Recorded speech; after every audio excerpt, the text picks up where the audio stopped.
There are so many things that happen in this game that are unfathomable to me, but the net result of all of the big things that we talked about, which are the 2 returns, and then all of these little things, they add up to 2-7, and this to me feels like a devastating loss that's bigger than just a loss. We're going to stick with Dylan. Obviously, this is a young player, so you're always trying to get one game better and those type of things, but we have to play better as an offense. We have to coach better, all the above. It's the Afternoon Drive with Nick Wilson and Jonathan Peterlin on Cleveland Sports Radio, 92.3 The Fan. The show is back. Nick Wilson, Jonathan Peterlin. We are Afternoon Drive, and the Cleveland Browns are booty cheeks. You heard that open there, courtesy of the University Hospital Browns Radio Network. And Jake Murrin not on the board. Yes. We've also got Jax Gregory on the board. Yes. The Cleveland Browns are bad. Yes. No. And we've got, no, they are bad. We've got Jake Volnick on the 2020s as well, all show long. But it's another Browns Misery Monday. Hi, JP. How you doing? No, they're bad. It was more like, no. Like, that's like a sad trombone. Like sad clown. Yeah. Like, no. Oh, they do stink. Yeah, that was something. It was definitely something. It was embarrassing is what it was. Yeah. I mean, when you go, listen, they weren't like overwhelming favorites. But when you go into that game and beat yourself in every conceivable way, the offense, still not good enough. The special teams, woefully inadequate. And then, of course, just mental mistakes on the defensive side of the ball. And, Breece Hall had one big plan that broke your back defensively. Like, I will give Kevin Stefanski this. He's spoken a lot of hooey in the last 24 hours. Yeah. He was right. They did lose as a team. The win as a team, not so much. Okay. But the lose as a team, that they accomplished yesterday. It was just it was an orchestra of suck is all it was. And there's no other real way to put it or no friendly way to put it. It was everything down to Dylan being the quarterback that we always thought he was, down to the idea how they actually, Justin Fields had -5 passing yards at halftime. He had 12 total passing yards entering the fourth quarter. Like you stopped him in a very similar way that the Broncos did a couple weeks ago when those two teams met up in London. It was like you look up and Justin Fields, you can't move the ball, can't do anything, and you're just waiting. You're waiting for the shoe to drop, and then, of course, as it always does, the shoe fell. Yeah, and here's the thing. Like, the Browns are never going to come out and be like, hey, guys, we've given up, right? You're looking for context clues. You were coming out of the bye. We kind of gave the word of the warning on Friday when we had heard the full week of guys are locked in. We're ready to go. A little too positive. I'm not leaving. I'm not leaving. Ask me again. And he actually had a good game. He actually did. And by the way, he had a good game. Jerry Jeudy had a good game. Miles had really nice parts of that game as well. Like, it wasn't like everybody on this team stinks. It's just you had enough guys make, whether it's mental miscues or communication breakdowns or just total and holistic brain farts. And guys, that is the sign of a team that is losing its fight in real time. And you got 4 games. 3 of the next 4 games are very, very, very, very, I'm going to say it again, very winnable. And the reality is, I don't know that I can trust you to show up for that game after what you did yesterday, because the Jets didn't so much as beat you as the Jets just stepped aside as you took a paddle and beat your own fanny. Yeah, Raiders game, I can't say the Browns are going to win this. Titans game, I can't say the Browns are going to win this. Like, there's not a pregame show I can do where I will say the Browns are going to win this year. But after that performance yesterday, like, the burden of proof is on them to show me that they're doing anything but trying to lose these games at this point. Yeah, and the problem is, like, at some point you're 2-7. At some point you just are who you are. And like today, Kevin Stefanski was given an opportunity, flat out, to say, where have you seen growth from Dylan Gabriel in 5 games? Which is the most fair question. That's not insulting. It's not a leading question. And basically, he went on this just mind-numbing speech about, quarterbacks have ups and downs, and you never really know what they're... It's like, Kevin, Just answer the stinking question. I don't know that he could. I don't know that he looked at it and was like, oh, yeah. So he just didn't want to lie? I just don't know that he had an actual answer of like, this is where Dylan's gotten better. If I were to ask you that, where do you think Dylan's gotten better in the 5 weeks? He put his whole ass under a 22-yard pass. Yeah. He made a 22-yard pass look the way, like, if you put Josh Allen at a 5-yard line and said, all right, you got to have a 95-yard Hail Mary attempt, that's what Dylan Gabriel's 22-yard touchdown pass looked like. It looked like a balloon up in the air. It looked like the kid from Up with the balloon. It just kept going and going. I couldn't believe the camera held on to it for as long as it did. I couldn't believe that, like, generations of time didn't pass in between. It was like in Interstellar when they're close to the black hole and they go to the planet, and every minute, every tick you hear is worth like a year back on Earth. That's the kind of time that lapsed in between the time he released the throw and the time it was caught. And then I got up, I went to the bathroom, I came back and sat down, and then the play was finished. I got a text from somebody who I will say is a Gabriel gobbler, and I'm not going to put their name out. It's nobody you guys would know, but it's a friend of mine, and he was like, what a bullet. And I was like, this is a bit, right? And I saw people online trying to tell me that the All-22 clip shows a much better angle. Yeah. There's no angle of that's going to make that look good. Is it from the ground up?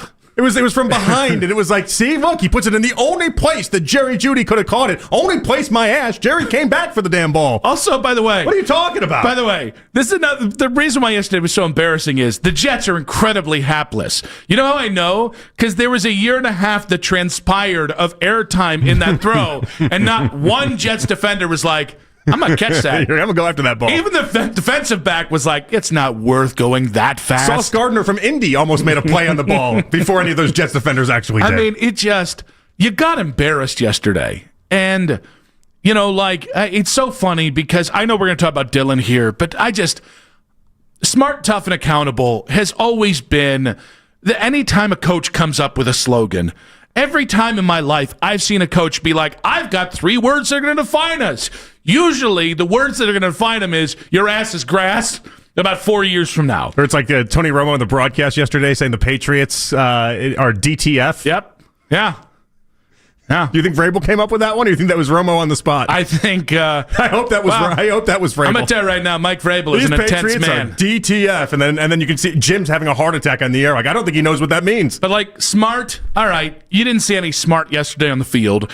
Tough. There was actually some toughness yesterday. Dylan Gabriel, as tiny as he is, that dude got his ass beat yesterday and kept getting up. He cannot do a damn thing. I shouldn't say a damn thing right. He can't do enough right to still be the starting quarterback of the Browns, but he can take an ass whooping, and I appreciate that. What if Stefanski said that as his comments? He should have. He should just be like, he just keeps getting up. Like, have you seen when the pocket putting him in dangerous way? When it completely disappears, Dylan's got a magnificent way of Houdining it and getting out of it. Yeah. Like, that would have been something. Hey. Still not good. Have you guys seen the way he takes, like, borderline illegal hits to the face? I mean, and gets right up. Didn't even have to think about going to the blue tent. Well, it really saved us from snapping that 4th and 1. So, like, on that was a good miss, is what that was. But like everything, like, okay, you can't really control toughness. Toughness is something that guys have, or you harvest, or whatever. Mm-hmm. Smart. Well, you got to be taught that. So you weren't smart yesterday. That's coachable. And then the biggest one is accountable.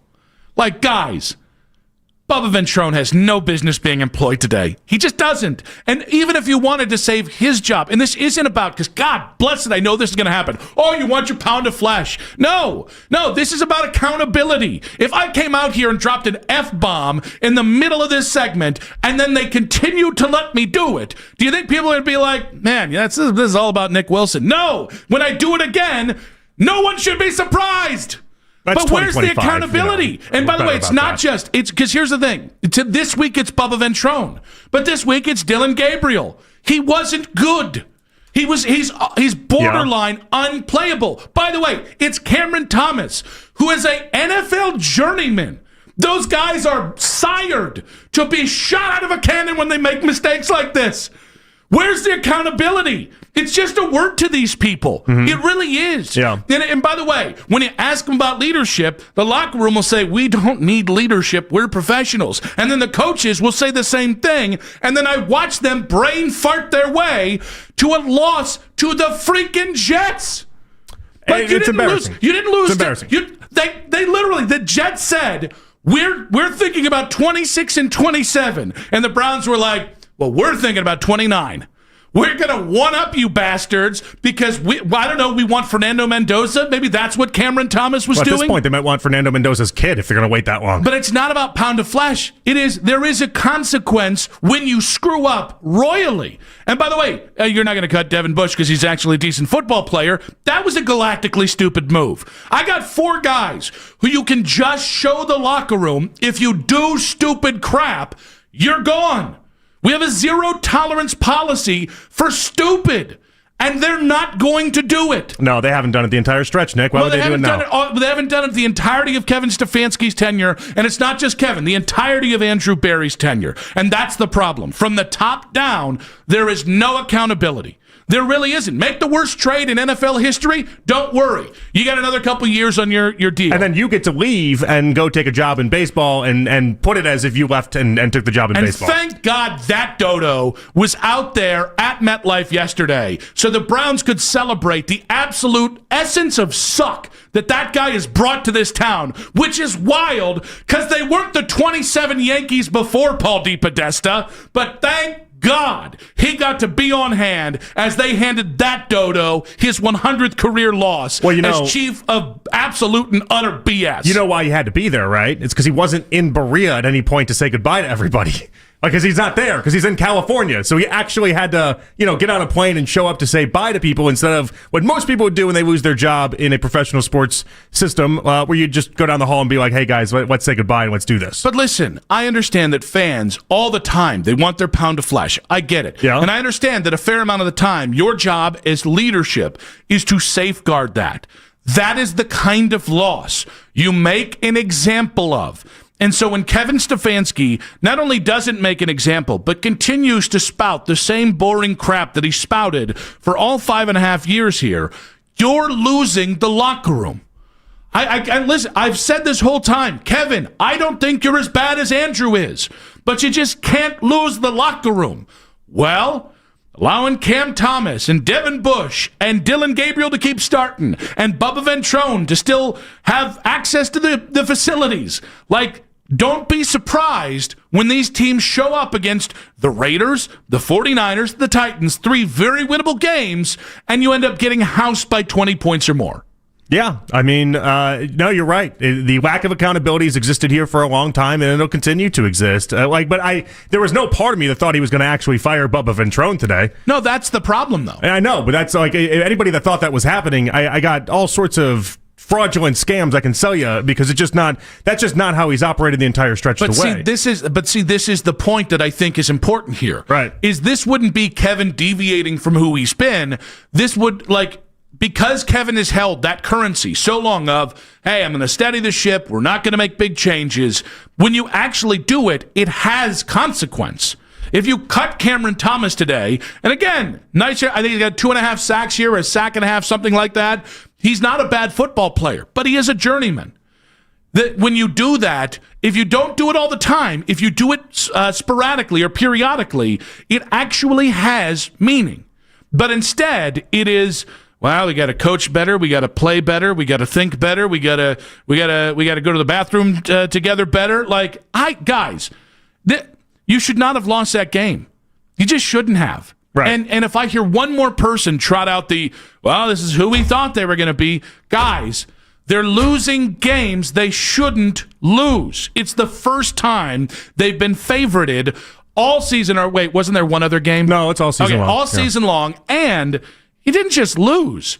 Right? You had 2 weeks to plot that loss. As the Jets sold off their defense, and everyone thought that the Jets defense that already wasn't good to begin with anyway. The Jets legitimately were playing for the next draft. They weren't trying to win that game yesterday. And there's no part of that offense that told me they were trying to win that game. And to the media, and listen, I'm not trying to call anybody out specifically. This is a blanket criticism. Call somebody out, please. But you know who you are. Yeah. But to the people who showed up today apathetic, or to the people who do this is the know-it-alls that have to say, guys, I had this before anybody else. I said it in January they were going to suck this year. That doesn't give you the creative license to not care and to accept this absolute crap show. It does not have to look like this. You can be more competitive than this. And when Okie Dokie Kevin is around, or when just whatever, just this absolute laissez-faire attitude from this organization, that is not acceptable. It just is not. And by the way, it has permeated the locker room. All right? I'm not ready to officially call the locker room out on behalf of Kevin Stefanski, but hell, if I am, it's not like a standing 8 count right now. Well, and so that's where if they fired Ventrone or whatever, yes, it would have shown accountability, but I also don't know that it all of a sudden would have gotten the locker room or anyone back to being anything more than what we saw on Sunday. I mean, you're right, but you have to try. Well, but the trying part of this should have happened weeks ago. That's the problem with this. The trying part of this could have already happened, and you wouldn't be in a spot where you lost to the Jets the way that they did. Like this was coming down the tracks for a long time, and where I would say I think a lot of people missed it is that we thought that they were better than the real slums of the bottom of the NFL. But they're showing us you're no better than the slums of the bottom of the NFL. You are the slums of the bottom of the NFL. If you stop trying, you're giving them the creative license to give up. Well, doesn't it sound like Stefanski already has given up? No, I mean, he sounded him. He sounds defeated. He sounds like he already knows what his time is with the Browns is done, and he's just kind of I'll go through the press conferences and I'll say absolutely nothing, and it just is what it is. Like the time for getting on Stefanski is when me and you were doing it a year ago at this time, and everyone said that we were crazy for going after him too early. If you let this play out, again, I hate when it's avoidable. I hate when if you just step up and show leadership. What was the Jimmy Haslam line? The vote of confidence, which, by the way, the amount of people that took that to the bank and ran with it, how silly do you feel today? But you find out what you have in your leaders when things get tough. When things get bad, yeah. When the bad gets bad. This isn't just about Kevin, because I want to continue to make it about this. Kevin has absolutely failed this year. As of right now, that's what yesterday brought you. Absolute and immense and total failure. But that's not just Kevin Stefanski. That's Andrew Berry. It's West Coast Paul. It's the Haslams. You didn't plan for it to look like this. Maybe you didn't plan to win the Super Bowl this year. In fairness, you planned to win the Super Bowl last year, and you won 3 damn games. But this was not the intent of your plan. It couldn't have been. Because you've been non-competitive in 4 out of 9 games, and you just lost to the previously 1-win New York freaking Jets, who are the only team in football that is worse run than you. I get what you're saying, but at this point, again, the burden of proof is on them. They have to show me that this wasn't actually their plan to lose all these games in the way that they're doing it. Because every time we turn around thinking that this team should be better, they show us reasons why they're not. Again, 12 passing yards for the Jets through 3 quarters? How do you not win that game, Nick? That's about as winnable of a game as you're supposed to have. I mean, we shouldn't go he finished with 54. Yeah, because he had a 45-yard big-time, one big-time play with Breece Hall, and that was it. This is why they're smarter than us, because we see yesterday as a bad thing and as a sign of a lack of culture and toughness and accountability and, anything good, and there's a process. Guys, just shut up and enjoy the process. 216-474-0092 at Nick Wilson says, at Jay Peterlin on social media reactions on X, powered by Scheiben Jewelers, Cleveland's premier jewelry store. We have a huge show for you. Daryl Reiner coming up at 3:20 today. Quick hits at 3:40. We've got Nathan Zagura, Browns analyst, at 4:40. You heard him in the open there, courtesy of the University Hospitals Browns Radio Network. How do you explain yesterday's loss? And we examine Timu Tua's big day in 5 minutes on 92.3 The Fan.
Peyton Manning.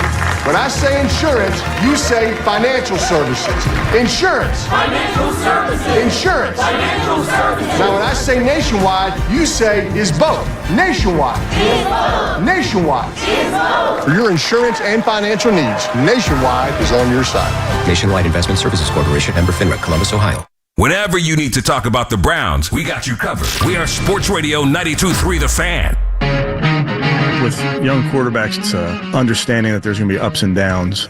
Can Dylan play better? Yes, he can. Can we play better around him? Yes, we can. Can we coach him better? Yes, we can. So I understand the question, but I just trust that our young players at every position, and certainly at the quarterback position, are guys that are going to work their tails off to get better every single day. The question was, what progress have you seen from Dylan Gabriel in 5 games as the Browns starting quarterback? And there was no definitive answer from Kevin Stefanski. I do want to get to Timu Tua and some of your responses here in a minute, but you said something that I think is true, which is talking about the team and laying down and giving up. And I think what frustrates me about that is you don't have to do that if you're Kevin Stefanski or that locker room. That is a choice, right? And I can understand if after 5.5 years, Kevin Stefanski is ready to go back and be an OC somewhere and ready for a clean slate. I really can. But you don't have to make the active choice to lose in real time and to lay down, because to me, giving up is a choice in this scenario, and it's the wrong choice, and it's the only choice that ends with an absolute and total clean house. And I'm not even just talking about coaches and leadership. I'm talking about that locker room as well. Oh, listen, I've tried to give him the benefit of the doubt the entire time, and I really have. Any game we've gone into, I thought they had a lot more talent than some of these other teams, definitely a lot more talent than what the Jets have. But until they start winning games or showing me that they can, how else am I supposed to look at what's going on? I had 3 wins last year where we thought they were trying. Turns out, joke's on us. 2 wins this year in a season that looks like, again, every stretch of the way, you could be like, oh, they're trying here, they're trying there. But they just find these ridiculous ways to lose these games where even if you look at the box score, it looks like they're outplaying these teams by a bunch. But when you watch them, you know it's not true. And so I'm done believing that this team is trying. I'm done believing that this team is giving it their all and Stefanski's dialed in and all this other nonsense. If anything, they had a 2-year plan to try to get as many draft picks as they can and as high a draft picks as they can, and they're executing it flawlessly, because until they show me otherwise, what else am I supposed to believe? Yeah, but see, I think this is where, like today, the obvious thing is somebody loses their job. It is. You cannot go, and this is not just NFL hackery. The Lions are one of the best teams in football, and Dan Campbell didn't think his offensive coordinator was doing a good enough job setting up the offense, so he took over play calling roles. That is an act of, hey, we're winning games, but I think in the end this is going to cost us some games. But that's the difference, though. I'm going to get out ahead of this before it happens. Here's the difference, though. The Lions are trying to win games here, right? If Stefanski thinks Bubba Ventrone is actually helping out the big picture cause of losing games, why would he fire that? Well, but I think this is where I think you and I are going to meet right in the middle. This comes back to accountability. If you let these guys continue on in their roles, you're co-signing it. You are giving up. And that is just, to me, that is the most disappointing thing for Kevin Stefanski, that he could just sit here and either think we're going to just continue on and we're going to win the way we're doing things right now, that something's going to change, when I think we all know. And again, I don't wish ill on anybody that made the mistake yesterday. It is about, if you continue, you either coach it or allow it. Right. And for too long under these guys, they've continued to allow it. This is time to put your damn foot down, and he's not. Okay, and I think that's a needless tragedy for Kevin Stefanski's coaching career. Okay, but that even goes down to what they're doing with Dylan Gabriel. Why is he still playing? There's no reason for Dylan Gabriel to still be playing. And if you're going to tell me Shador's not ready, I'll tell you all the different ways that Dylan Gabriel wasn't ready, and you put him out there in the 5th week and you let him go ahead and try anyway. Like it's stuff like that. Like if you're trying to convince me that they're actually trying to win these games, then why is Dylan going out there? Why are they not making any actual moves that would suggest that they're trying to win any? I think they're pulling off really what turns out to be a 2-year tank, and just disguised as something other than a 2-year tank. Well, here's the thing. I think they're just bad. I think they're a poorly run That's organization. the other side of it. They might just be a bunch of idiots and not know what the hell they're doing. That's on the table, by the way. I don't think they're idiots, but I do think they are. I think I'm not. I think what they're doing with Dylan is definitely idiotic compared to Shedeur. Am I allowed to say egotistical, or are we going to get a tongue lashing by that might be show? That might be another 3 days worth of conversations. Yeah. I mean, I'd love to help anybody out with a good conversation. Now, mind you, I won't call for Kevin Stefanski's job because I got to know every coach in the NFL's 5-year plan before saying that what we saw yesterday wasn't acceptable. But no, I mean, I think they are so beholden to their process that they're blinded from reality. And I think that, but even that sounds like a convenient excuse. Like, you might be right, but it sounds like a convenient excuse. There's two ways of looking at it. Either that way right there, which again might be right, we don't know, or the other way. They're really good at pulling off the idea that they're trying while actually not trying to win any of these games. I don't think they're good actors. All right. Now, that being said, but specific to the Dylan Gabriel thing, you cannot convince me that playing Dylan Gabriel, and it wasn't even just playing Dylan Gabriel, it was seconds after watching Dylan Gabriel have another effort with 2 weeks. With 2 weeks to get ready. Right, coming out of the bye. Against a defense that until yesterday stunk. You cannot tell me that Kevin Stefanski in the postgame saying, I'm sticking with Dylan. You cannot tell me that's not his act of vigilance for whatever he feels like is going on in Cleveland. Well, what that is it didn't matter what happened to Dylan yesterday. They have a plan with Dylan Gabriel, and they're going to try to execute this plan, and I don't know what that plan is, but it didn't matter what he did on the field yesterday. He was going to be the starter for next week as well. I think we have to stop saying they. Because I think one guy's got a plan, and I think another guy's got a plan. Okay, wait. So who's got what plan? Is it Stefanski's plan for Dylan? Is it Andrew Berry's plan? What are you talking about? I guarantee you there's no way Andrew Berry likes what he's seeing right now. There's one guy who is beholden to Dylan Gabriel in a way. Maybe it's Andrew Berry's because Andrew Berry just wants to support his head coach. I don't know. But I'll tell you this. There's no way that anybody but Kevin thinks what Dylan did yesterday or the first 5 games of this is in any way acceptable. Kevin is using Dylan. It's Baker Mayfield planting the flag at the 50-yard line of the Buckeyes Is he trying to get fired? Is that what he's trying to do here? It's basically giving yourself the old honk in somebody's face and saying, let's see what you're going to do about it. I gave you 2 different Baker Mayfields there. I was mixing my Baker Mayfield metaphors. That was the metaphors. Kansas game. The Kansas game was the... Yeah. I like that you gave yourself a little adjustment there. Well, you know what's funny is that was the game. You can't fake adjustments. That was the game that John Dorsey has always been on the record of saying convinced him to take Baker Mayfield. He saw that one in person and was like, that's my guy. That was the game. The crotch grab heard around the world. But no, you cannot convince me that in his heart of hearts, Stefanski, that this is anything other than Stefanski making a case.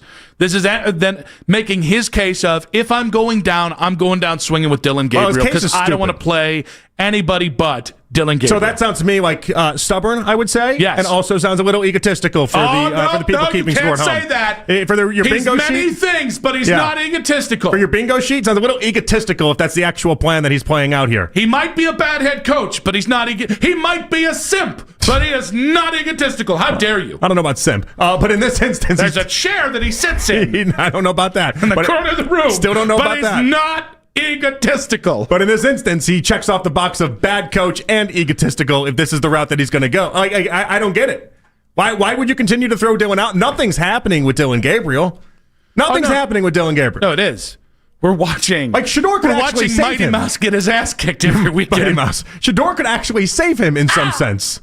And he just refuses to do any of this. And Dylan's out there. He's going to be out there next week. I don't even know what cartoon noises you're making right now. Are you playing Mighty Mouse as Dylan Gabriel? I have a lower voice, so I can't do a lot of the high pitchy stuff. So I'm just imagining how Dylan sounds when he gets there.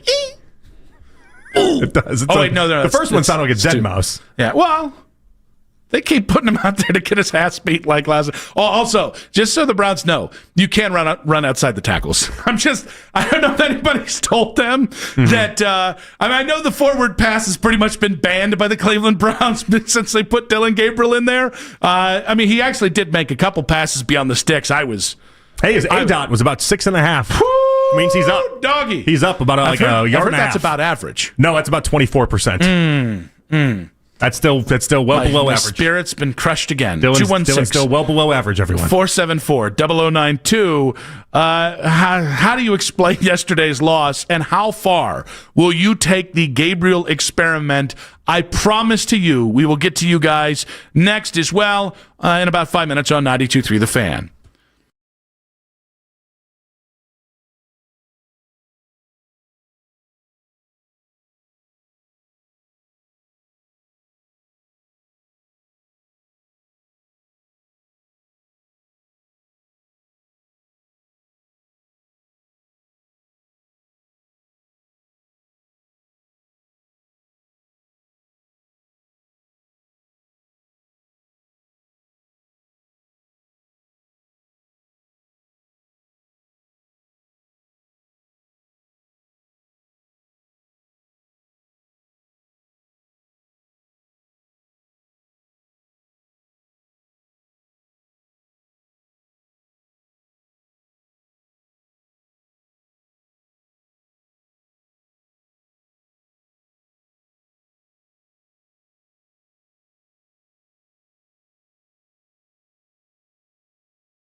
and for less. Odoo, the only software you'll ever need. Try it free today at odoo.com. That's ODOO.com.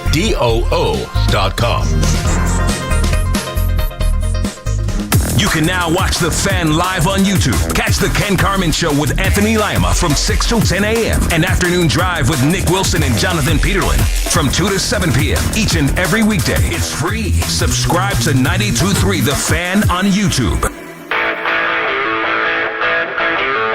Back on Afternoon Drive, Nick Wilson, Jonathan Peterlin with you. We do have Daryl Ryder coming up in just about 40 minutes. We're about to take some of your reaction to the absolute nonsense that was yesterday with the Cleveland Browns. And it's one thing to lose. It's another thing to defeat yourself in a game where you had so much going on for you. And I think when it comes to Dillon Gabriel, we were talking about Stefanski's clip where Stefanski was asked point blank, what progress have you seen from Dillon Gabriel? And the reason why that questions matter is Kevin continues to stick with Dillon Gabriel without any question. Both of the last two post-game interviews that he's had, he went out of his way to mention that Dillon is the starter, right? And that's important, especially when Dillon has another subpar game. And so that question matters because Kevin is closer to this thing than you and I are, or certainly anybody on the beat is. So for Kevin to go to bat for Dillon and then sidestep a question where he can just say something. It doesn't have to be the damn truth about Dillon Gabriel and what he's seen. As a matter of fact, you can say, well, listen, I thought he played better in this game than he did in the one right before the bye. You're not under oath. It's an important thing to remind people of. Like, you really can, as a head coach, or really anyone doing these press conferences, you can just lie and say whatever you want. Especially when you're up against it and you might get fired. We'll talk about what an idiot you sound like. Or if you're like, how did you see that? My goodness. But even still, you can take whatever messaging, whatever way you want to take it. But in this case, right, when you're given an opportunity to put the shine on a young player who honestly needs it after 5 games, and you go, there's some highs and lows, like what you say matters. And this is your guys. There's no misunderstanding here. Dillon is here because Kevin Stefanski believes in him. So for Kevin to sidestep that question, it's the wrong time to say nothing. It's just weird. Like this is the time when you could have been. You just go delusional about it. Who cares? Go full Delulu, as the kids say. Like just like talk about how great you think he is. Oh, you guys don't even see the development and practice that he has. But I got to tell you, in practice, he is killing it. He's checking off all the boxes. He's doing this, and the follow up is going to be simple. All right, well, why doesn't this translate into the game? And I thought it was going to be, are you sure? And then Stefanski will have to be like, listen, that's what we're working on because we see it here, and so we needed to translate. Now, the hard part for Stefanski and anybody that tries to go to bat for Dillon Gabriel at this point is, unfortunately for him, people like me and you did watch Dillon Gabriel in the preseason. Yeah. And we said he's not a practice quarterback. Yeah, like that's the more important part, is that we watched him in camp, and we watched Shador be better than him in camp, and their evaluation at the end of that was, well, Dillon's better. Dillon's the guy. The supercomputer has this all figured out, and none of this has come to fruition. Well, and listen, when it comes down to Kevin Stefanski and Dillon Gabriel,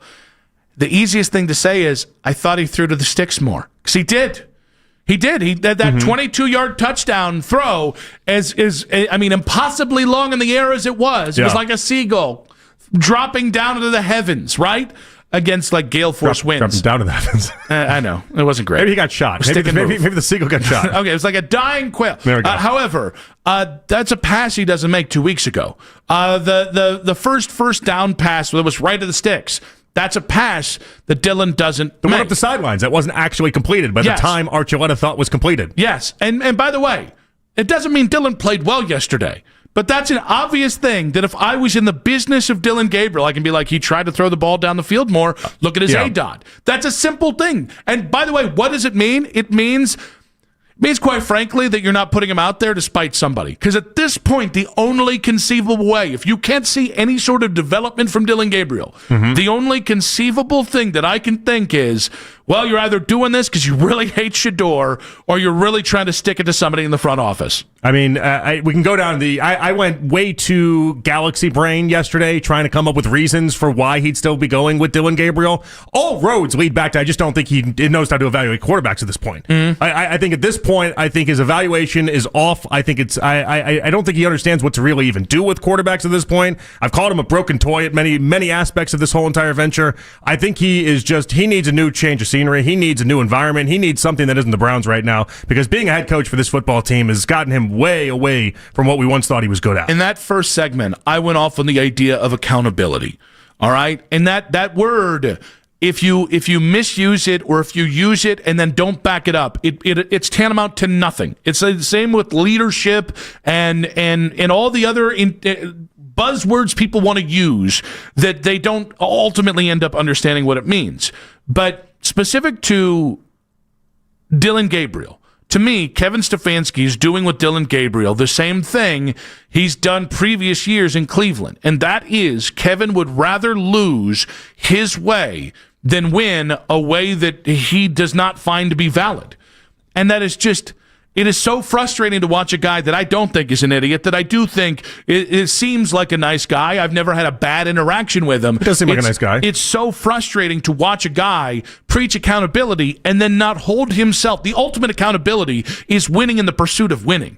And yesterday felt like another one of those games where no one's accountable because Kevin's just trying to prove that his way of doing football is the most valid way of doing football, as he continues to run this thing like just into the middle of the damn ocean. Which again, I could live with if after this game he came out and said, you know what, we're gonna move on and go to Shador. Yeah, you know, like if he just made the change, done something different, shown us that he could do something different. But he's steadfast in this belief in Dillon Gabriel, and no fan out there listening right now can explain why. Today's a great day. Any Gabriel gobblers? You like the 2-touchdown performance? 2-1-6? I still don't know that they exist. I still don't know that they exist. The chat on YouTube says that they exist, so I'm going to say that they exist. It's like the Bigfoot or the Yeti, except in this case, you'd have to be like a short king. You'd have to be like Littlefoot. Littlefoot? Yeah. He turns into that little guy from Games of Thrones. Man, he got it bad. You're making keyboard elf noises now. 2-1-6. If the shoe fits. Well, might not be because your foot's tiny. too small. It's a tinier shoe, but it still will fit. Yeah. 216-474-0092. I'm sure this is a totally legitimate call. D. Podesta's Burner from Colorado. Welcome to the show. What's going on, fellas? Hey, Paul. You don't sound like Paul. Hey, what's up, guys? I just come bearing some good news for you guys. So this just in from Todd McShay. So actually, I know you guys have been kind of excited, looking forward to the draft next year as far as the QB position goes. So Todd McShay actually kind of just confirmed from a lot of the NFL scouts he's been talking to, Dante Moore and Ty Simpson are most likely returning back to school. Dante Moore is for sure, he said, most likely returning back to school. Everybody is in lockstep, his parents, agent, coaches, he said. And he said Ty Simpson is about 60-40, something like that right now. But as of right now, it seems like Fernando Mendoza is the only guy with a legit first-round grade as far as QB goes that will be entering the draft next year. Now, you said good news. I think you're lying to me, though. I don't know. Where did Todd say this? I think you're lying to me. Because it makes no sense for Ty Simpson or Dante Moore to declare that right now. It's on his YouTube. I'm being so serious. I'm being so serious. I am being so serious. Coming from DCS's burner account, I don't know about that one. I don't know about that one. I come skeptical with everyone that tells me anything in life in general anyway. I do want Mendoza to be here just so we can come up with a bit called a Mendoza line. Yeah, that'd be fun. Just for, I don't even know what we do. Maybe it's, did he cross the Mendoza line? And okay, let's do it. Dillon Gabriel. Did yesterday's Dillon Gabriel performance cross the? Would Fernando Mendoza have had a better game for the Cleveland Browns yesterday? Yes or no? Yes. I mean, how can I say no? Yeah. How can I say no? I was thinking of Dillon Gabriel doing the limbo again. It gets me every time. Do you have to set it almost to the ground Well, for that's him? the point, is that he's got a real advantage in that game because he gets down lower and he's got a real chance of just getting under I've there. heard it's really about bend in that, and so if you're a short guy but you're but at almost inflexible. 6'2", I don't really stand much of a chance. You're at 6'4". We have no chance against someone like Dylan. I mean, I'm 6'4" and morbidly obese. I mean, that and Twister are just off the menu now. Oh yeah, Yeah. You never did drunk Twister in college? Yeah, in college. That was 100 pounds ago. If I did drunk Twister now, someone would die, and it wouldn't be me. You're just falling on Dylan Gabriel and crushing him? Yeah, just go back and watch one of the old Godzilla things where he falls into a building. Sorry, Dylan, didn't know you were down there, buddy. Oh! Dylan's suffocating for We'll air. get you out of there, little fella. No, I'll get up in a minute. They just bring in a crane. It's a wheelbarrow. Stefanski's somehow under there with him, shielding you him. too, Kevin. My bad. You were always my quarterback. Nick just wanted to play drunk Twister.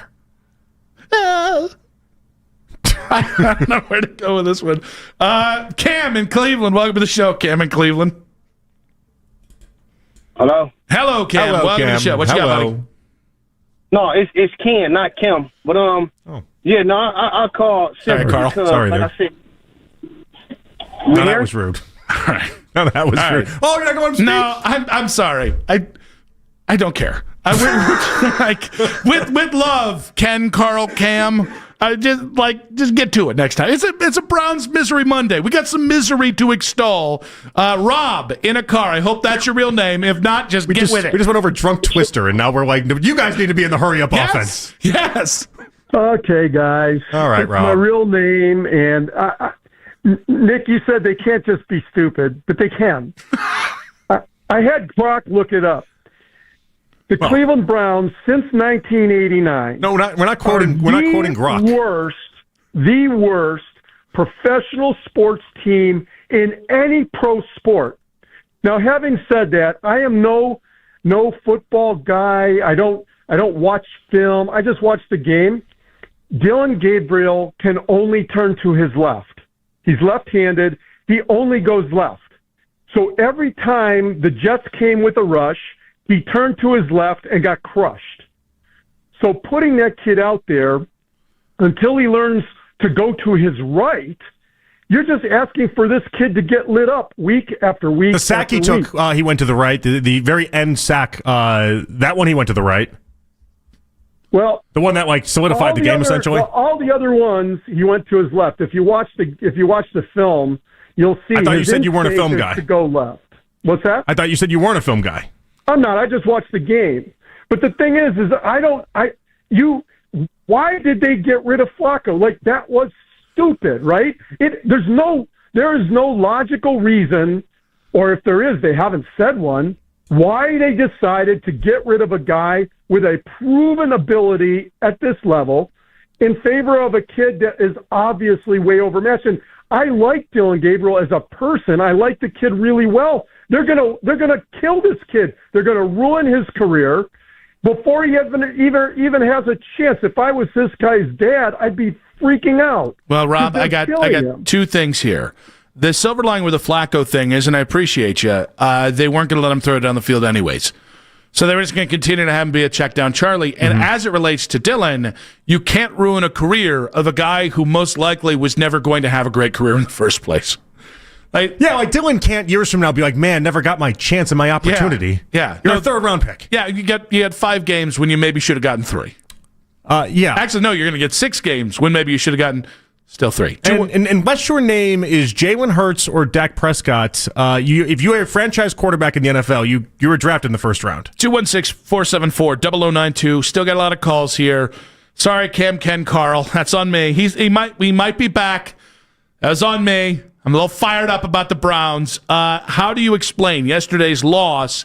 And is Dylan Gabriel regressing? Well, another team jumps in line of the Cleveland Browns. That's in 5 minutes right here on 92.3 The Fan. This is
They're going, I wish we kind of had Kenny Pickett. Sunday afternoon, 4:25, you're going to march that same thing out there, and they are going to rain booze upon you, and they have every single right to do it. This is an insult to your intelligence and to your spirit. The Ken Carman Show with Anthony Lima. Weekday mornings starting at 6 a.m. We are Sports Radio 92.3 The Fan.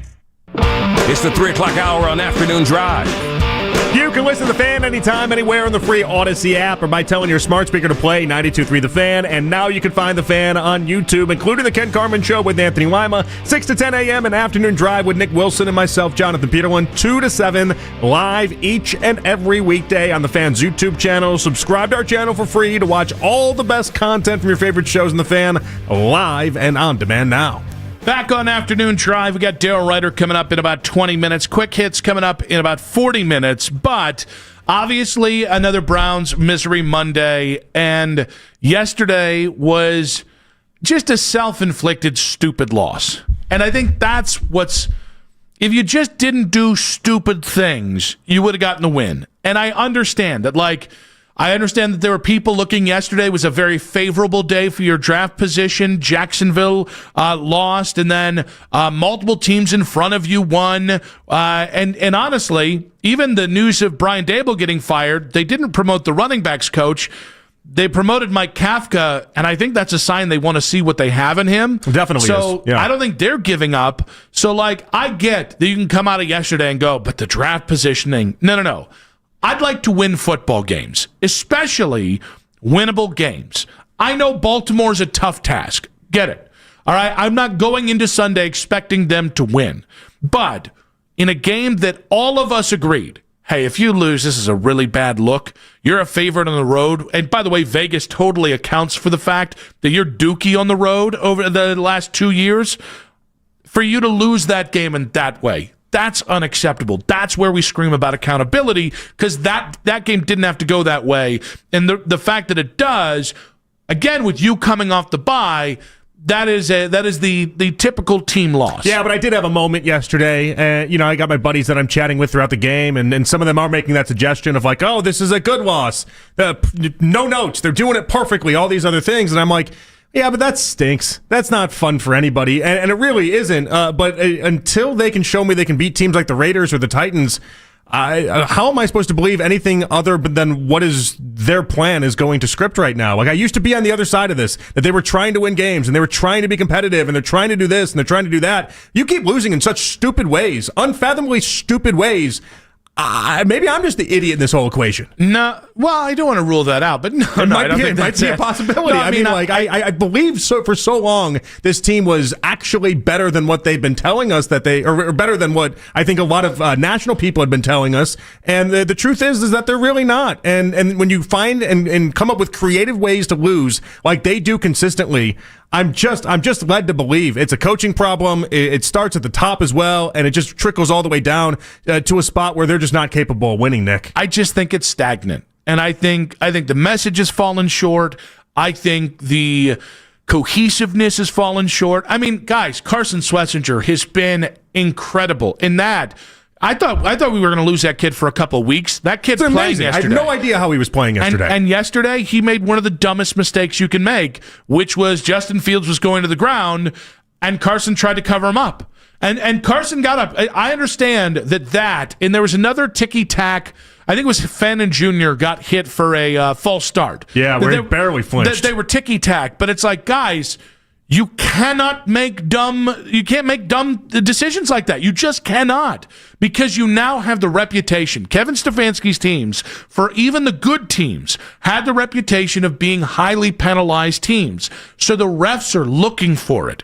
And yesterday, they clearly, in a matchup of two teams where they were looking for it, the Browns gave the refs so much ammo. I know, but even like the neutral zone infraction at the end of that, Nick, like that is, you're supposed to get the ball back with 50 seconds left. Am I expecting you to drive down the field and tie the game? Of course I'm not. But I'm expecting you to at least get the ball back and have a chance. Yeah. And they just don't. And it's like, that's part of it where I look at that, and I know the players aren't trying to lose games. That's not what the players try to do. But there's something that happens with this team where it just consistently, they find ways to lose to a spot where I'm now like, all right, I guess this is what they're destined to be. Under Stefanski, they're just destined to be a group full of just a team that loses a ton. And here's the thing. Don't give me 2 Coach of the Year awards. Don't give me any of this stuff. I don't think Kevin is a dumb coach, by the way. I think he's stubborn, and I do think maybe he's a little spent from whatever this entire process is.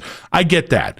But, like, guys, the penalties, the silly mistakes, these are coaching things.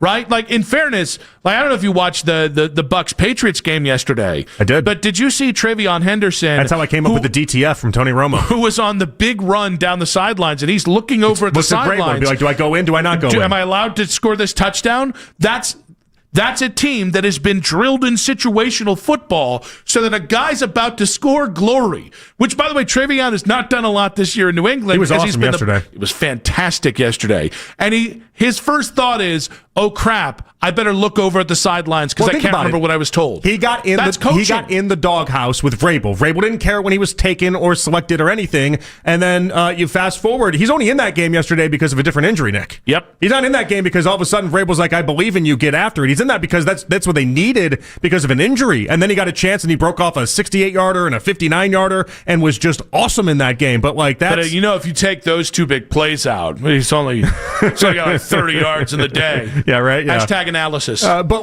it's a great point by you because that's exactly the type of thing that coaching is where he was so in that moment. So like I have to check with Vrabel to see if I should score or not score because that's how ingrained he's got me into being a team player at this point. We just don't have that stuff with Stefanski. We just don't. 216-474-0092. How far will the Browns take the Gabriel experiment? Now, this was Ken. He was previously thought to be Cam. I was feisty. Could have been Hen. I was the Hen Carmen show. Depending what graphic comes up with. I mean, have you seen those streaming numbers? Well done, fellas. Ken, I apologize. I was a little gun shy earlier, little antsy in my pantsy because the Browns upset me. What you got for us, buddy? Oh, you're all right, man. I support you on that. But no, what it is we gonna lose against Baltimore, so that's gonna put us at 2-8. Our season for the playoff is pretty much over. It's now time to see what we got as far as Shador for the next year. Now, it's one of 3 things. Either Stefanski is just trying to get back or whatever at the office, or he don't like Shador, or some way, somehow, he best friends with Dylan Gabriel's father, or they some kind of relationship for him to keep putting his neck out on the line for this young man that's doing nothing for the team. He could have went with Paul DiPodesto. They could have went together. Ken, we appreciate you, buddy. Good stuff. I know people have done the Kevin's agent is the same as Dan Lanning, Brent Venables, and Scott Frost. I don't think that's it. No, I think this is simple as, and listen, this is how the NFL works. You believe in who you believe in, and if that guy doesn't fit your criteria, you're not going to rock with him. And I think Shador was drafted against the wishes of Kevin Stefanski. And once that happens, I don't know there's anything Shador could have done reasonably in the preseason and camp and whatever to undo those expectations. Right. I think the only thing Shador can do is, when he does get in this year, is to play well and listen to what coach tells him, because I think that's the only, and even then, it probably isn't going to be enough, because Kevin has decided Dylan's my guy and Shador isn't. But it is curious to me as to why he won't go to the lifeline that he has. Like, why you won't, if you're drowning and you have something that could potentially save you, why wouldn't you go to that? There's a reason why. I don't think he sees it as a lifeline. I just don't think he believes in the kid. Dylan's definitely not a lifeline. Dylan is sinking him right now. I totally agree, but I just don't think he believes it. But the part, and you might be right, but the part where I get just so befuddled by all this is that Stefanski, you're too smart to sit back and think to yourself, Dylan's going to be the answer and turn this around. He's not it. He's never been it, but he clearly through 5 games has shown you that it's just not going to happen. So you go to Shador and you give yourself the same reason why you went to a different play caller. You're going for that spark. You're giving yourself a chance there, and why he won't and why he's so adamant against it is just I'm just bewildered by the whole situation. It's why I get angry all the time about this. Very quick devil's advocate. Yeah. What if he understands you only have so many bullets in the gun to spark a team, and that he realizes Shador might be his last bullet to fire before he himself is shot out of a cannon? Well, I mean, think about he's it. got to start shooting, though, is the point. Well, because but you bench your starting quarterback for your quarterback. Then you benched yourself for your offensive coordinator. If you bench yourself as offensive coordinator and then your handpicked quarterback within 2 weeks, almost anything that happens with Shedeur is going to be a negative for you. If he looks bad, you're going to kill the team's chances of winning. If he looks good, he's already at that spot. If he looks good, you're going to look. You got a lot of egg on your face too. He's already at that spot. If Shedeur looks great, it won't be because of Stefanski. There's not anybody out there that will give Stefanski any credit or any sort of wow, you had this, because he's been so beholden to Dylan Gabriel, and because he's so confident that Dylan Gabriel's better than Shedeur. If Shedeur looks great, it will in fact make Stefanski look even dumber in the process. Because he's the one that said in preseason and in training camp, Dylan looks better than Shedeur, when there's just there's no way that was obvious. There's no way that he could have seen that and said, that's what I need to do. He always needed to play Shedeur, but now he's gone so far in this spot that he won't even get the credit for it, and he won't even look good in the process. You and I both know the head coach, when you're losing, gets all the blame no matter whether it's fair or not. That's why the last 2 weeks I've talked as much about Andrew Berry as I have about Kevin. They've both failed spectacularly together. Let's not just give one guy all the blame. But the same thing's true about credit. I think Kevin knows if Shedeur plays well, there will be a part of this. There's going to be people out there that said, see, two-time Ross. I guarantee you, our buddy Ross Tucker I'll shut those people down. Ooh. I'll shut him down immediately, because it will not be because of Stefanski. The phrasing on this will be Shedeur overcame everything and all the obstacles that was put in his way. Because people like Dylan Gabriel couldn't. People like Joe Flacco couldn't. You have one of the worst offensive lines in the sport that's getting worse week by week. You have a really bad wide receiving core. There's nothing good about it, minus a couple good things, maybe Harold Fannin, maybe David Njoku. There's not really much good about it. Like, it'll be because Shedeur was able to overcome this situation. It won't be because Stefanski all of a sudden made his dreams and wishes come true. 216-474-0092. How far will the Browns take the Gabriel experiment? We'll ask that question of Darryl Ryder in 5 minutes on 92.3 The Fan. The Big Dipper is back. Nick Wilson here for my friends at Daisy French Onion Dip. One of my guilty pleasures during football season. JK, LOL. I don't have guilty pleasures. I just have pleasures. And one of my true favorite things to do during the game.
YouTube. Subscribe to our YouTube channel and get the best content from our shows each and every weekday, including The Ken Carman Show with Anthony Lima, live from 6 to 10 a.m., and Nick Wilson and Jonathan Peterlin with Afternoon Drive, live weekdays from 2 to 7 p.m. That's 92.3 The Fan on YouTube. Headline Sports News every 20 minutes on 92.3 The Fan. From the University Hospital Sports Desk, I'm Jake Volnick. All day long. All day. All the time. At work. 92.3thefan.com and the Odyssey app. Check it out. Back on Afternoon Drive, another Browns Misery Monday. We got quick hits coming up in about 20 minutes. The big question on everybody's mind at the quarterback position in about 40 minutes there. Total embarrassment for Cleveland baseball in about an hour. Nathan Segura coming up at 4:40. I've pretty much told you what the next 2 hours are going to look like. I should have just said one thing. I don't know. I'm just avoiding talking about the Browns for a smidge more of time, but to talk about the latest Browns loss. Tough, smart, and accountable he always is. Our Browns beat reporter Daryl Ryder joins us now, brought to you by Scheiben Jewelers, Cleveland's premier jewelry store. Daryl, welcome to the show. Hello, boys. How are we? We're doing all right. I noticed you Facebooked your question to Kevin Stefanski today about what growth has he seen from Dillon Gabriel in 5 starts. He sidestepped the question. What do you make of that answer? He answered it in vintage Kevin Stefanski fashion with word salad.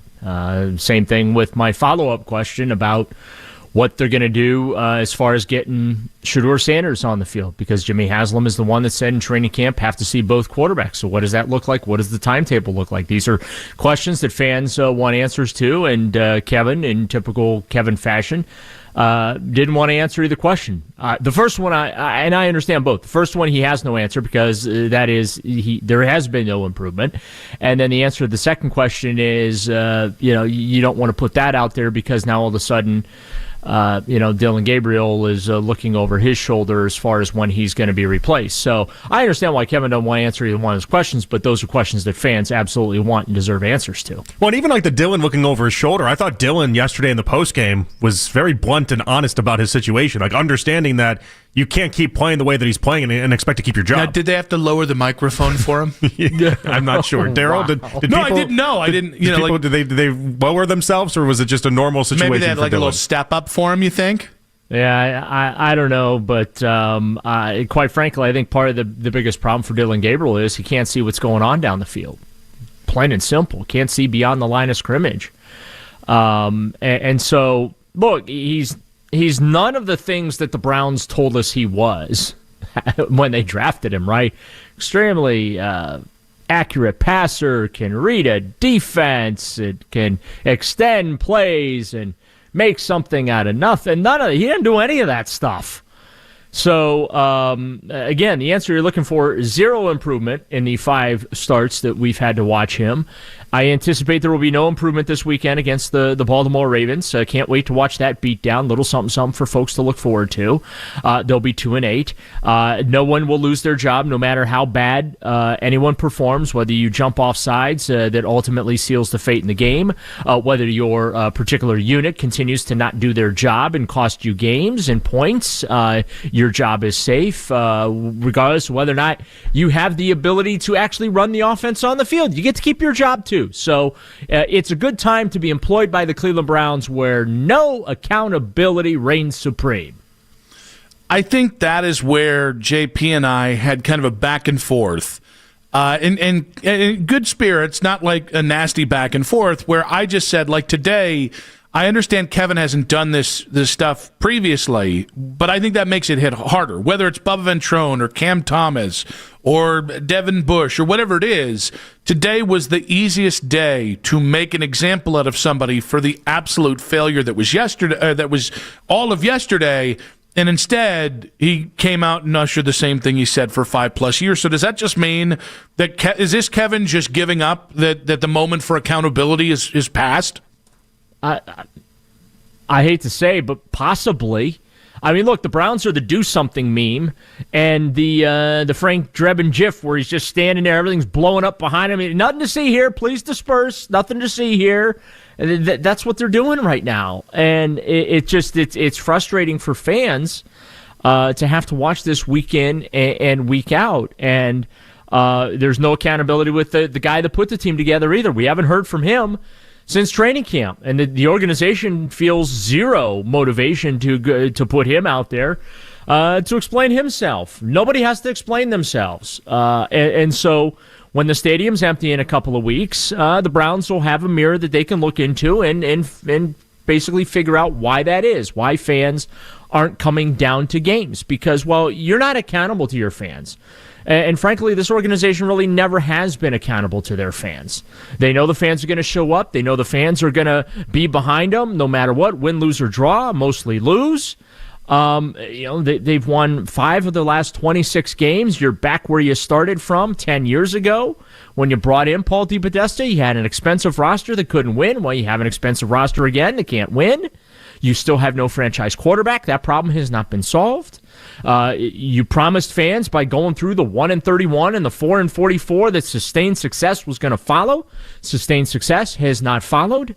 So when you continuously fail to deliver for your loyal fans, at some point you got to pay the piper for it. And they just don't seem to, either they don't care or they don't care. I mean, that's the only explanation I have. They don't care. They don't care if you're mad that the team just lost to a one-win Jets team that raised the white flag on their season and is looking to 2026 and 2027 and using all those draft picks by giving away 2 of their best players on their roster. Yeah, they don't care. And they don't care if you're mad about it either. They'll happily send you another PSL survey for the new building to sign up and pay tens of thousands of dollars. They don't care because they know that the fans are going to be behind them and show up. And that's just where they're at. And they're going to continue to wheel Dillon Gabriel out there and let him fall on his face and embarrass himself week in and week out. Got to coach him better. Okay, well, when does that begin, Kevin? When does the coaching better begin? Well, we have to play better. I don't know. When does the playing better begin? Fans have been asking that since 1999, long before you got here. So when you fail to deliver on a regular basis for your fans, of course I expect answers like this from the organization when you ask them direct questions. Daryl, the longer they put Dillon out there and continue to put him out there, when it looks obvious that he never looked like the quarterback to begin with, but now he definitely doesn't look like any sort of franchise quarterback or any semblance of that. I'm now starting to side with the idea that this was the whole plan the entire time, is to lose a bunch of games. Like the idea that they were even trying to win, or they were even trying to have some semblance of a plan to win 6, 7, or 8 games, that was just nonsense. To me, it feels like they're executing the plan of getting the best draft pick possible. Yeah, hard to argue with it, JP. I mean, look, we all thought Kenny Pickett was going to be the quarterback, right? And then he got hurt, so it became Joe Flacco, and I don't know. Maybe they were scared that Joe Flacco would start completing passes at some point in this offense, and they traded him to Cincinnati. And obviously the news coming out of Cincinnati today, Joe Burrow, 21-day window now opened up for him to return. So the clock is ticking on Joe Flacco's time there as the Bengals starter. But man, it's hard to refute that. I have no evidence, Jonathan, to come back at you and say, oh, no, that's not the case. They absolutely are. I don't have any. I cannot defend the indefensible right now. That's kind of where I'm at when it comes to the Browns. I said that with Andy Baskin yesterday. I posted on X. I can no longer defend the indefensible. I can't defend Andrew Berry, no matter how much I like and respect him. I can't defend Kevin Stefanski, no matter how much I like and respect him. I can't. With an ounce of credibility, I cannot defend what is happening with the Cleveland Browns right now. Daryl, the Giants fired Brian Daboll today after 3.5 mostly crappy years. Which job is better if the Browns job does open up, Browns or Giants? Well, I would probably say Browns because there's at least some pieces and parts here, and there are draft assets here. I haven't taken a look at the Giants' situation as far as what their draft assets in the future look like, but I'm pretty sure I don't think they have 2 first-rounders next year. But I would say Cleveland, even with that Deshaun Watson contract hanging over them, and that really is, obviously the challenge the Browns are working through, and I think that Andrew Berry has the plan in place to get out from underneath that contract. Unfortunately, it's probably going to take another 3 years to do, 1 year paying cash and another 2 splitting up the remainder of the cap charges. Yeah, I'm trying to look at the Giants because they were one of those teams that actually did have a decent amount, but Jackson Dart alone that's not enough for you? Yeah, I mean, I don't know. Brian Burns, Malik Neighbors. Yeah, I don't know. I mean, that organization's been just as dysfunctional as the Browns have. And I know that they've won some Vince Lombardi trophies there, but in recent years they've been just as dysfunctional and devoid of the talent that's needed to win on a consistent basis. I mean, would I take Jackson Dart here? Yeah, absolutely. I'd love to have him. And this notion that the Browns are going to lose into another top draft pick. Here's the thing. When has that ever worked for them? And this is my argument against losing intentionally or tanking or whatever, however you want to phrase it. Mm-hmm. When has it ever worked for the Cleveland Browns? The answer you're looking for is never. It has never worked here. And here's the thing. Other NFL teams can find franchise quarterbacks without tanking. It's amazing how that happens around the National Football League. How many All-Pro future Hall of Famers were not number one overall draft picks? Their teams did not have to tank for them. And yet, hey, they're able to find that kind of talent and develop them and go out there and win some games and get to the playoffs and win playoff games and play for Super Bowls and win Super Bowls. A lot of teams in the NFL can do it. Not here in Cleveland. It's been going 30-plus years strong, looking for a franchise quarterback, looking for anyone that could just be mediocre. Forget about Hall of Fame or All-Pro talent. Just, can we get someone out here that's mediocre? Well, you had that guy. His name was Baker Mayfield, and he got run out of town. Also, he ran himself out of town. But, yeah, the search continues. Everyone else in the league can find a quarterback, not the Cleveland Browns. But, hey, you know what? Maybe they'll hire another chief strategy officer to come in here and mess that up for another 10 years, because Paul DePodesta is no longer here, so there's an empty office in Berea that needs to be filled. You're missing the silver lining. They gave Paul DePodesta his 100th loss so he could head off to Colorado and lose 100 games in a season next year. His office was home office in San Diego, so they don't even have to fill it. Oh, no. My understanding is he had a very spacious, rarely used office on the second floor. Oh, why did they waste space with that, Daryl? That's just what I have heard. And he was paid handsomely. I guess there's a lot of bosses these days that have like remote work that they do, and they still have a corner office in a building somewhere. Gosh, that is a thing, I guess. That just feels like the kind of scam you want to get in on. Imagine being the cleaning lady for DePodesta's office. It's like, I just don't have to do anything ever. Hey, you know what? No, you have to clean out the cobwebs. You just right. It's a lot of dust that builds up. I'm going to flip this into a pause. First of all, I sincerely hope they gave him a game ball to commemorate the 100th loss. True. And then also, too, I thought it was nice of Paul to go to New York and thank Jimmy and Andrew in person for all the money. I mean, think about it. If somebody pays you, and regardless of, not just, in spite of any kind of success that you did or didn't have, and that paid you handsomely, I mean... It actually would be really funny, He should get like a going-away present, like a nice like quilted blanket or something that says thanks. That's green. You know what I mean? Like I don't think just going to MetLife was enough. Thanks for all the picks and losses. Sincerely, Jimmy and D, Whitney and JW. Yeah, but like if Haslam everywhere he goes just is like spiteful with game balls. Like he goes to Deshaun Watson's wedding and then just gives him a game ball that says like $234 million on it. And like, what a mistake. That's funny. Yeah, but you know what? I'm not doing it. It's a Browns Misery Monday. I'm not adding to the misery. Daryl, great stuff, buddy. Appreciate you. All right, guys. Congratulations. You guys get to keep your jobs, too. You're actually good at them. That's the difference. Well, we agree. Thank you, Daryl. Great stuff there. Daryl Ryder brought to you by Scheiben Jewelers, Cleveland's premier jewelry store. A huge day. Over 24 hours in sports, including in the NFL. We'll get to a lot of it in quick hits in 5 minutes on 92.3 The Fan.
Switch to Straight Talk and say yes to real unlimited data on a reliable 5G network covered by Verizon. And with a free 5G phone when you activate select plans, someone else in your family can say yes! Available at straighttalk.com and Walmart. Based on RootMetrics State of 5G Report, United States 1H 2025. Experiences may vary. Not an endorsement of Verizon. For network management practices, visit straighttalk.com.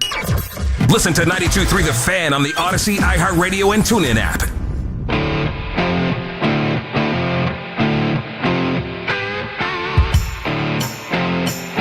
Back on Afternoon Drive, Nathan Zagura now coming up at 5 o'clock today. Nathan had to move back just a little bit today, so we'll talk with him about the Browns' most recent loss coming up at 5 o'clock. But a lot of news today. Brian Daboll, no longer the Giants head coach. Joe Burrow, the window, the 21-day window has been activated. And to get to so many of the things, we go to Quick Hits. From the latest news and rumors around the sports world Angel! to the sound bites you need to hear. Hurry! It's Quick Hits. All right, I'm actually going to start with the Browns here, as we have a name in the hopper for potential Kevin Stefanski replacement. Ben Albright, renowned Denver NFL reporter, responding to a despondent Browns fan looking for a name, any name. Wait, you called Ben Albright a renowned reporter? Is that what you said? He's pretty renowned, yeah. I've never been a Ben Albright guy. Yeah, but he's still renowned. For a name to replace Kevin Stefanski, and Albright responded to keep an eye on Seattle offensive coordinator Clint Kubiak. Are you overwhelmed, underwhelmed, or simply whelmed at this suggestion? I think I'm whelmed. I don't know how much of Sam Darnold's success in Seattle is to be given to Kubiak or given to KOC for basically making him not broke anymore. I will say, you get credit for not letting Sam Darnold go back to being who Sam Darnold was in Carolina, New York. So I agree with that. And what's funny is I actually read a few articles of people in Seattle, and they are bending over backwards to try to find out different ways and reasons why Kubiak deserves all of the credit and all of the success for why this is now happening. Instead of Mike McDonald or instead of KOC? No. Instead of KOC, essentially, is what it is. And they keep going to the idea that Kubiak is using all this 12 personnel, and why is it like he'd be the only person in the world to possibly use 12 personnel in a league that everyone right now is using 12 personnel. Never used it more in the last 5 years, but it's it's kind of what it feels like. It's Clint. It's like, he's got. I mean, so I don't know. I'm very whelmed at the thought process and the idea. Obviously, the Kubiak connection to Stefanski makes the whole thing weird, though. There's not a lot of guys that I love on this, so Clint Kubiak makes a lot of sense. I don't think they're going to an experienced hand like Brian Flores. I'm a little Josh McDaniels on him. I'm a little worried that he's just going to go somewhere and be the same monster he was in Miami. I just don't want to hire a defensive guy. Call me whatever that is. I have rules within this sport. Hiring a defensive-minded coach is just one of them. Yeah, I don't. I honestly just hire me a good head coach, and I think Brian is. Well, with exception, obviously. There's exceptions to everything, right? Yeah. If Tomlin becomes available, then we can have that conversation. But for someone like Flores that has not had the amount of success, no thank you. But the truth is, there's not going to be a lot of names to get everybody gaga in this search. Yet. I like Thomas Brown. How are we feeling about that? I worry about the teams we're going to have to go up against to try to get some of these top coaches at the real problem. If we already are thinking the Giants are a better team than the Browns, I was talking about this earlier. It's within reason the Texans fired D'Amico Ryans. So, are the Browns a better job than the Texans with C.J. Stroud? I would highly doubt that. No, but then I'd just bring in D'Amico Ryans. Okay, well, there's another candidate we can just put on the table for you. If you fired D'Amico Ryans, Cal McNair has done some dumb stuff. It is very within reason. The chatter out of Houston right now is that if this continues to go south, that he will be fired after this season. Bills lose to the dreaded Dolphins yesterday. Everyone saw that. Daryl was not surprised. No one was surprised. No one was surprised, right? We made a lot of jokes at the Dolphins, or at the Browns, or Bills, excuse me, everyone's expense, okay? At everyone's, yeah. Everyone's expense involved in the whole ordeal. Are you worried about the Bills' offense now? Because obviously, the idea for yesterday for Miami was just run the ball like crazy, and Achan did just that.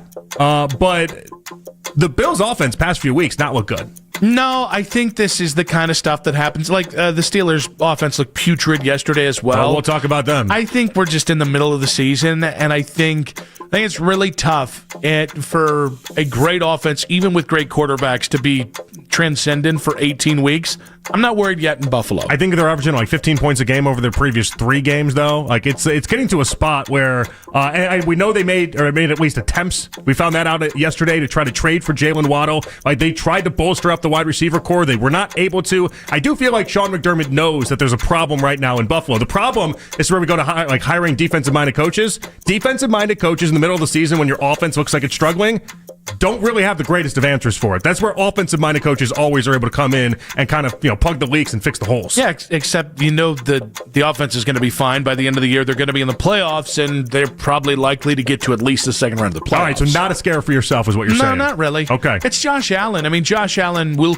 correct this if you just get the hell out of the way, right? I think so. Or maybe Mary Josh Allen I think has so. lost. Maybe she sapped his powers. Yeah. And Haley Steinfeld? They're called succubuses. That's a real thing. We've all seen. That's a different thing. Have we not seen a friend marry somebody who's just plain awful, and then there he goes. There that friend goes. I have a name right in mind, but I can't say it right now. From a friend perspective? Yeah, because they might be listening. Well, then don't do that. But now That's hive mind. He'll hear it, and then she'll hear it. Well, the problem there is he's not even thinking that you're talking about him.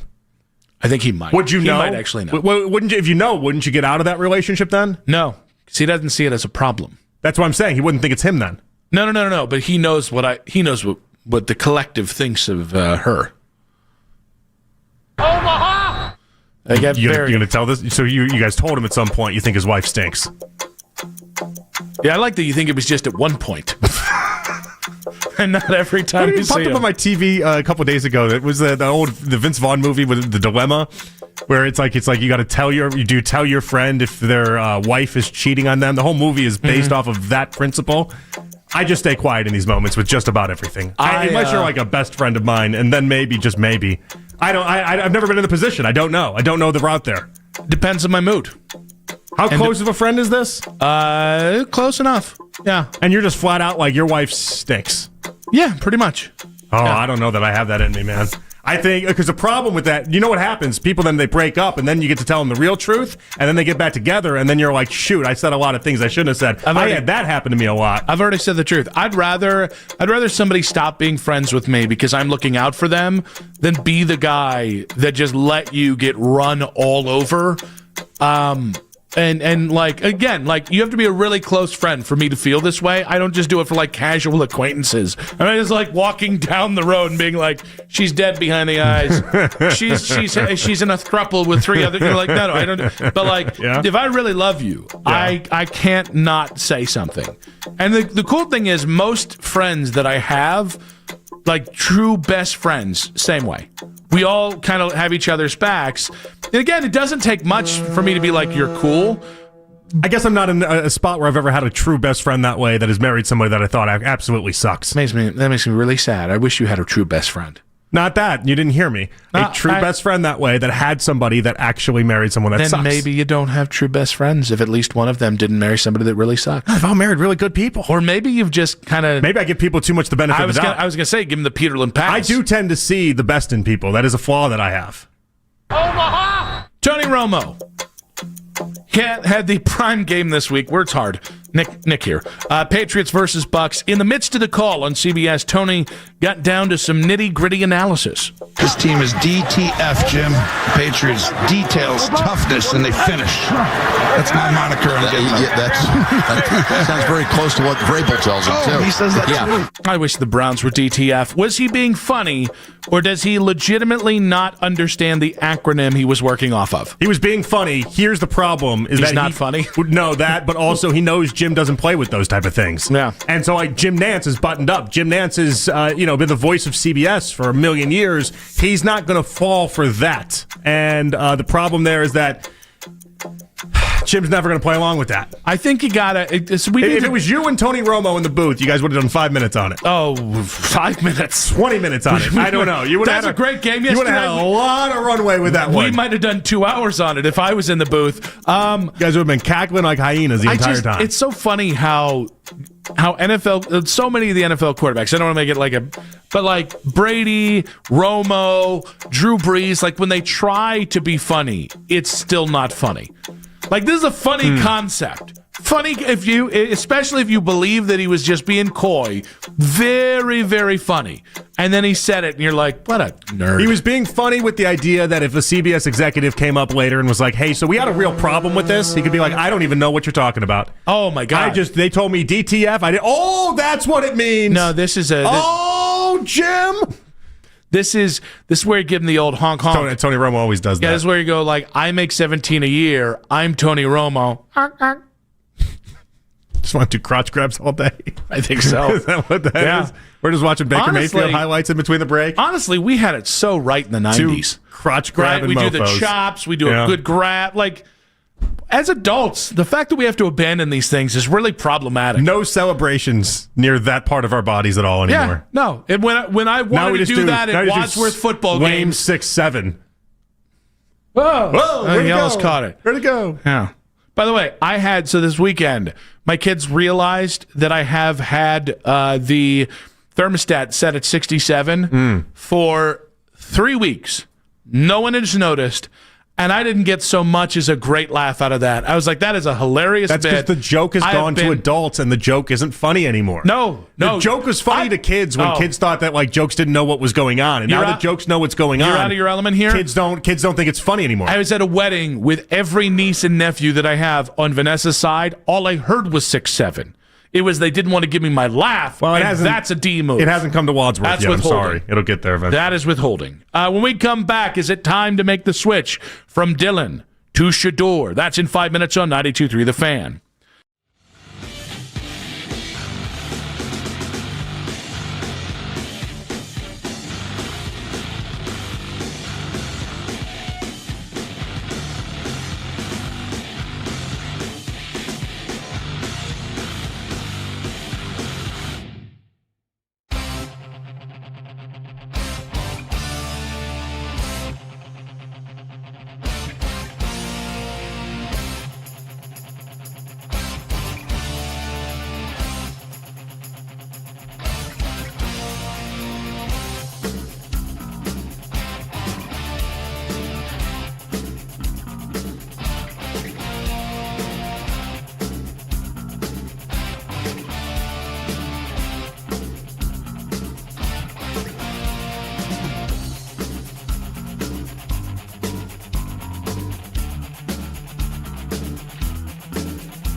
closers they've had during his run. The Chiefs strategizing has just paid off immensely over the last decade. They've outsmarted nobody. They're no further ahead than they were 10 years ago. Congratulations to the Cleveland Browns for spending tens of millions of dollars on a guy that did absolutely nothing. The Ken Carman Show with Anthony Lima. Weekday mornings starting at 6 a.m. We are Sports Radio 92.3 The Fan.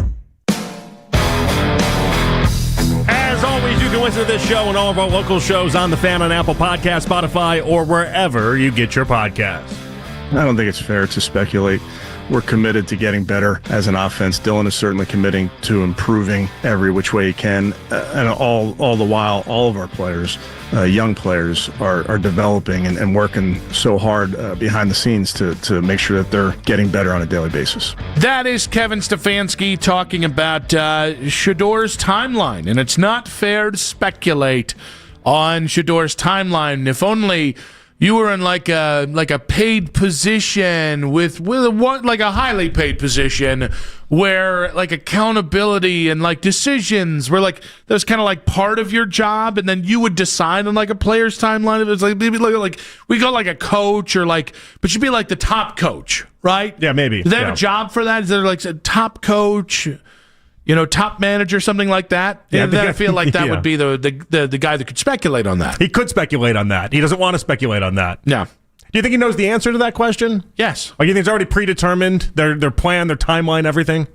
Oh, no. I think his predetermined answer is whenever I feel like giving that up. Because he was very quick after the game to be like, yeah, Dylan's still the guy for next week. As if he had thought about no matter what happens in this game, Dylan's still going to be the quarterback, which tells me I do think they have, might just be a bad plan, but I do think they have some plan and they're just set on sticking to that plan despite what the results look like and despite what Dylan actually looks like. I think my problem is, and this kind of ties in with what you were saying earlier, where you're like, they couldn't be this bad without it being on purpose. And I'm like, I think they could. I don't think they're tanking. I just think they're ineffective. And I think they got into a bad spot because of the worst trade in NFL franchise history. And I think it cost them the locker room. I think it cost them the ability to replenish your team through the draft. And then they didn't draft well enough with the risks that they take trying to make up for not having top 100 picks. And I think this is all a team. This is all a mix of thought partners who basically just went too aggressive, too fast, and it just shot themselves in the foot. And then once you lost the locker room last year, I don't know how you come back from that. Just the way it looks like they've been telling us the entire time that they're way more competitive than they are, and I've just had my eyes awoke to the idea that I'm just done believing it. Like even this offseason, they made zero actual additions to the team. If you were trying to win, you would have added in certain spots. You wouldn't have run back the same offensive line that you knew going into it would have 4 guys hitting free agency at the end of the season, or the same wide receiver core that is only highlighted by Jerry Jeudy and then a bunch of question marks. They didn't do any of that. And then even up to this trade deadline, what did they tell us? Oh yeah, we're going to be buyers. We're going to be buyers. All these type of things. And so it gives the fans this false sense of hope that you're not watching this franchise that is really bottoming out. Instead, you're watching this franchise that is on the up and up. But in reality, no, not only are they bottoming out, they've been trending towards bottoming out. And it feels like Sunday was just hitting the exact bottom. I gave them an incredible amount of grace, believe it or not, this offseason, when every move that, again, you and I called this out. And I'm not trying to do I Was Right radio, although we were right. We like that part of the game, we though. do, and we'd like if you acknowledged how right we are in our rightness. But we called out everything with like, hey, guys, look at this quarterback room. None of these 4 guys, 3 of the 4 guys are not going to be very good, and then we'll see what we have in Shedeur, right?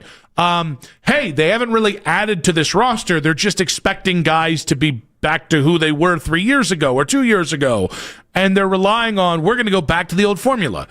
But I always, when they said we're going to try and go out there and be competitive and win as many games as we can, the grace that I gave them is they were trying to get the stadium built. And I understand that you can't just be in the middle of trying to get public funding for a stadium. Right. You can't tell everyone, hey, just so you know, we're going to be bad this year. Mm-hmm. Yeah, that's There's hard. no excuse now. Like, once you've got the stadium in the bag, I think everybody realizes what this team is. So to continue to try and put this on, again, there's a difference between we're trying to win, we're trying to tank, we're trying to lose. These are three different things here. But I still think this idea of the look at us in our rightness, look at how smart we are, I'll be honest with you, I think their failure goes so much farther back. I don't think there was something they could have done to pull the nose up on this thing this last offseason. I don't. It was a one quarterback draft according to everyone. You had the second pick. Well, maybe they knew that though. Maybe that's part of their big plan, their big idea is like, all right, we look at it. We unfortunately in a one quarterback class, we're pick number 2, and so we just got to take our poison pill. The way we described it before, you take your poison pill. But in the meanwhile, they've tried to sell all the fans on this idea that they're actually trying and they're actually going to have wins and they're not that far away and all this and that. And the reality is that they're just executing the plan that they initially had. Yeah, but so this goes back to we knew they weren't going to be any good. Yeah, but you can't tell me that they stuck the landing on this quarterback competition. You can't. You can't tell me it was part of the plan to trade Kenny Pickett before the season began for a 5th rounder.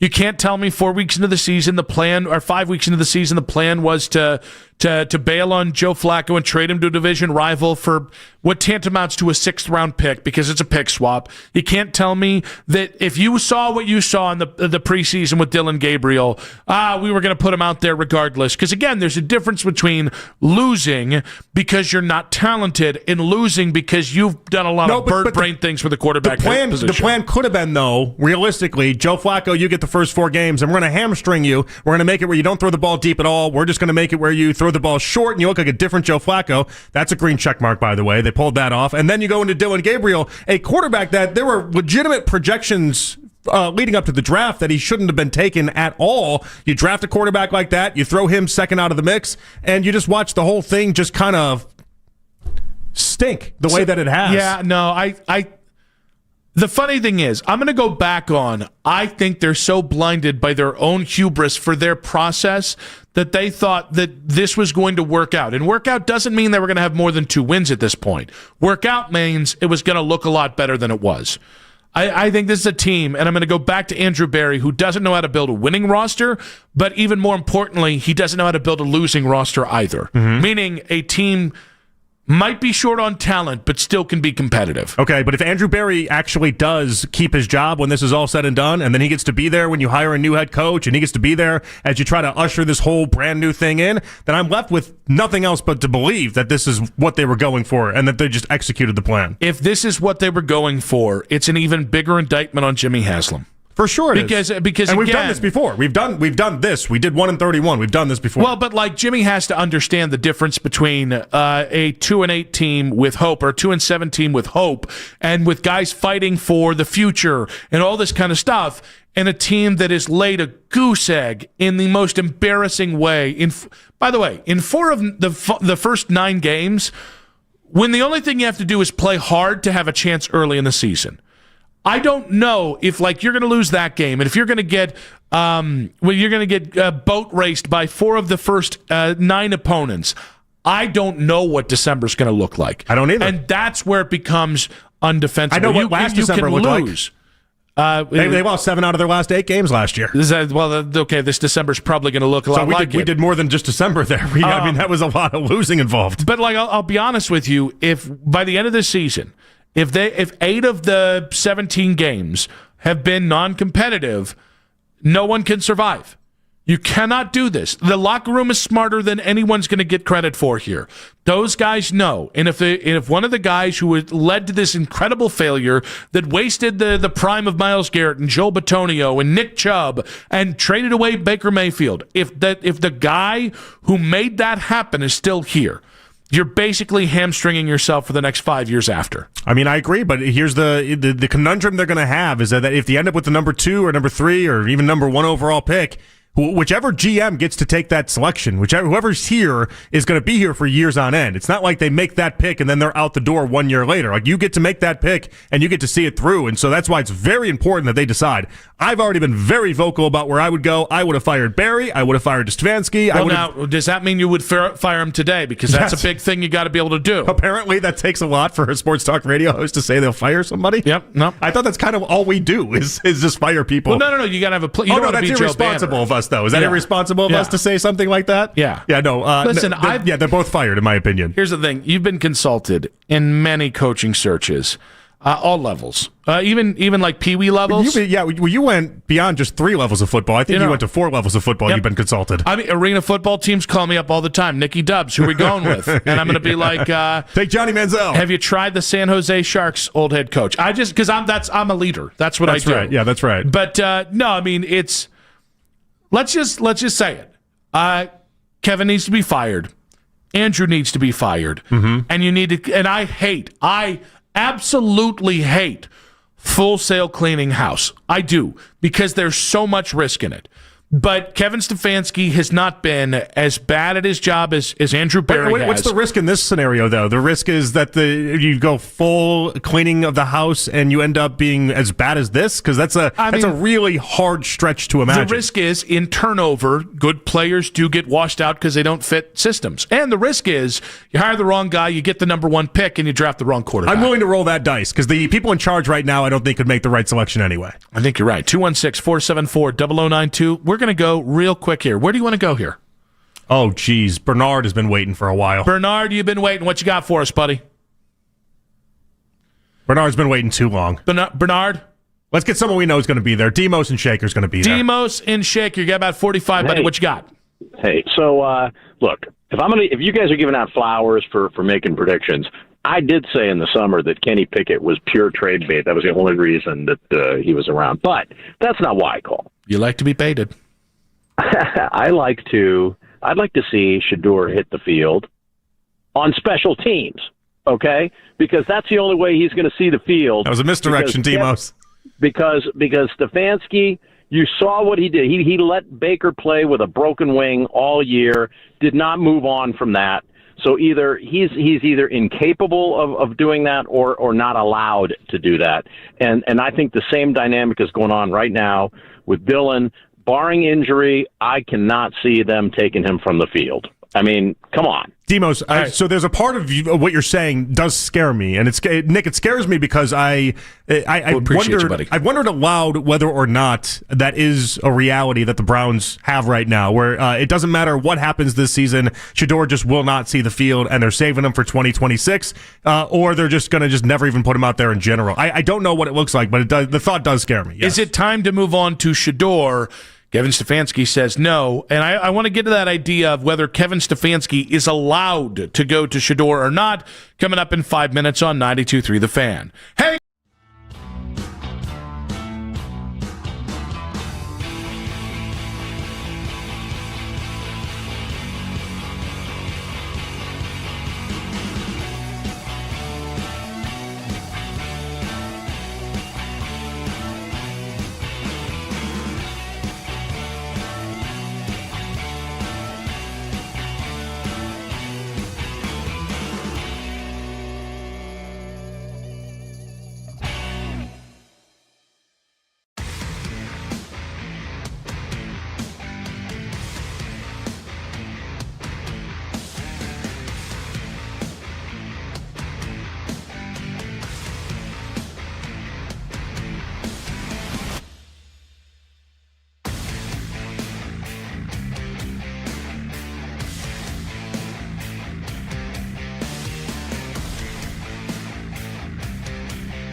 Hey, dial 877-WebNow1 for a free digital consultation with AmericanEagle.com. Find out how the Browns can improve, plus an exclusive look ahead to next week. Listen, I have a ton of faith in Bubba. I have a ton of faith in our special teams. We have to be better. That's the case. There are ways that we can try to be better. I trust our guys. I trust that we'll get back to work. The Kevin Stefanski Show, Thursday night at 7. We are Sports Radio 92.3 The Fan. Get the latest from Browns practice throughout the week right now on our YouTube channel. Daryl Ryder recapping each and every practicing game while featuring the best highlights from coaches and players during media availability as well as on-the-field action. Subscribe to the 92.3 The Fan channel on YouTube now to get all the latest from Daryl Ryder and the Browns all throughout the football season. I like the balanced attack. I think that's the recipe for this Browns team to be successful anyway. Love the fact that they got Jerry Jeudy involved because, again, a lot of people always spoke that this offense goes as Jerry Jeudy goes. It was nice to see him engaged and interested. You know, so many times for these past few weeks, you could tell that he was, like, over it because he wasn't having the game that he wanted. So it was nice to see him stay locked in and engaged, and I think that helped, Harold be able to get open. It helped David Njoku. It helped the run game. So I think that's the recipe going forward to continue to keep him involved because he can be special. It's still there. But I think I had no problem with the game plan. It didn't look that much different than a Kevin Stefanski call game either. That is Tyvis Powell, who joined the midday show earlier today, talking about the difference in play calling. And I want to continue on with the Shedeur conversation here and just how frustrating this is getting. But we do have Nathan Zagura coming up in about 35 minutes. I actually liked what I saw of Tommy Rees yesterday. The only thing I would change is I just would love to ask somebody why we don't run outside the tackles anymore. Yeah, no, that's fair. I thought he did a good job, all things considered. I mean, the execution wasn't there in a lot of ways, but we still had the same graphics at the end of these games where it's like, oh, there's 3 wide open wide receivers. That still existed. I did think it had a little bit of a different rhythm to it, though. I would agree. And it was noticeably better, in my opinion. Even the Njoku play, I don't know if that's technically in the flat, but downfield that went for the first touchdown. Mm-hmm. Yeah. That felt like the kind of pass with Dylan rolling out to the left, that I just thought that little flare right there made a huge difference on that play. I thought the throw up to the right side of Jeudy, I thought the touchdown throw, there was a few different plays there that we just weren't in those moments, I guess, accustomed to or used to seeing. So what's funny about this is I don't think Dylan played horribly yesterday. I just don't think he played very well either. And 5 starts in, I am mystified at how we've not seen. For the supercomputer, I'm mystified how we've not seen the game slow down for him or him grow any more comfortable because Jerry Jeudy did get open. You had guys open, and he either can't see it or just doesn't see it. And I don't know what the difference is, meaning if you can't see it because you just don't actually view the field very well versus you just don't see it because you're panicked. I guess you'd want it to be the latter thing, but I don't know. I don't know which one it is. I just know it's happening with great regularity, and that's why you just can't sell that Dylan Gabriel has made any headway in 5 games, which means if you're not seeing progress, if it's not slowing down for him, what in the blue hell are we doing? Here's what I do know. If Shedeur had done that bubble screen pass to Corley, where his reaction afterwards, by the way, we live on this show with the mantra of pat your chest and everything's all taken care of. You saw Dylan pat himself on the chest. I guess it wasn't all taken care of. That's true. If Shedeur had made that type of throw, people would bring that up for the next 12 years. That was such just an exhaustingly bad football play, and it was so there's no other really way to describe it. That would have been a massive chunk play had it just been completed. Simple bubble screen, nothing there. Yeah, and here's the thing. We're a process of elimination time, right? When the Browns went from Flacco to Dylan, it was you really couldn't play much worse than Joe was playing at the time. So you got to try something to spark the offense, because if you kept going where Joe was, where you're not going to let him make plays and you're not going to let him unleash that cannon that he has, and at the same point you're just going to continue to fit him into this box that he doesn't fit, at some point you're going to lose the locker room. I don't know how we're not there yet. I really don't with Dylan. Guys, I don't know. I don't know if, I totally do not trust the Browns with this he's not ready crap. Nope. Because they've been spewing it when we saw him play well. Meanwhile, telling you that Dylan is the one that is in fact ready when he looks nothing close to ready. And by the way, that doesn't mean he's actually ready. It just means whatever they say, I do not trust because they're operating either in bad faith or they're really, really bad at evaluating. You take your pick. It could be both, by the way. Might be. But if they're operating as far as they're just really, really bad at evaluating, that's the only thing that could ever actually make somewhat of a sense here because Dylan stunk back in training camp. But we're at a point where, like, the most deflating thing here is, no matter what happens, no matter what happened against the Jets, Dylan's going to get another week. And at this point, I know we think after the Ravens game, if you get housed in that game, I know we think, wow, it's a logical point. Go to Shedeur, then you have X amount of games for Dylan and X amount of games for Shedeur. No, I don't trust him either.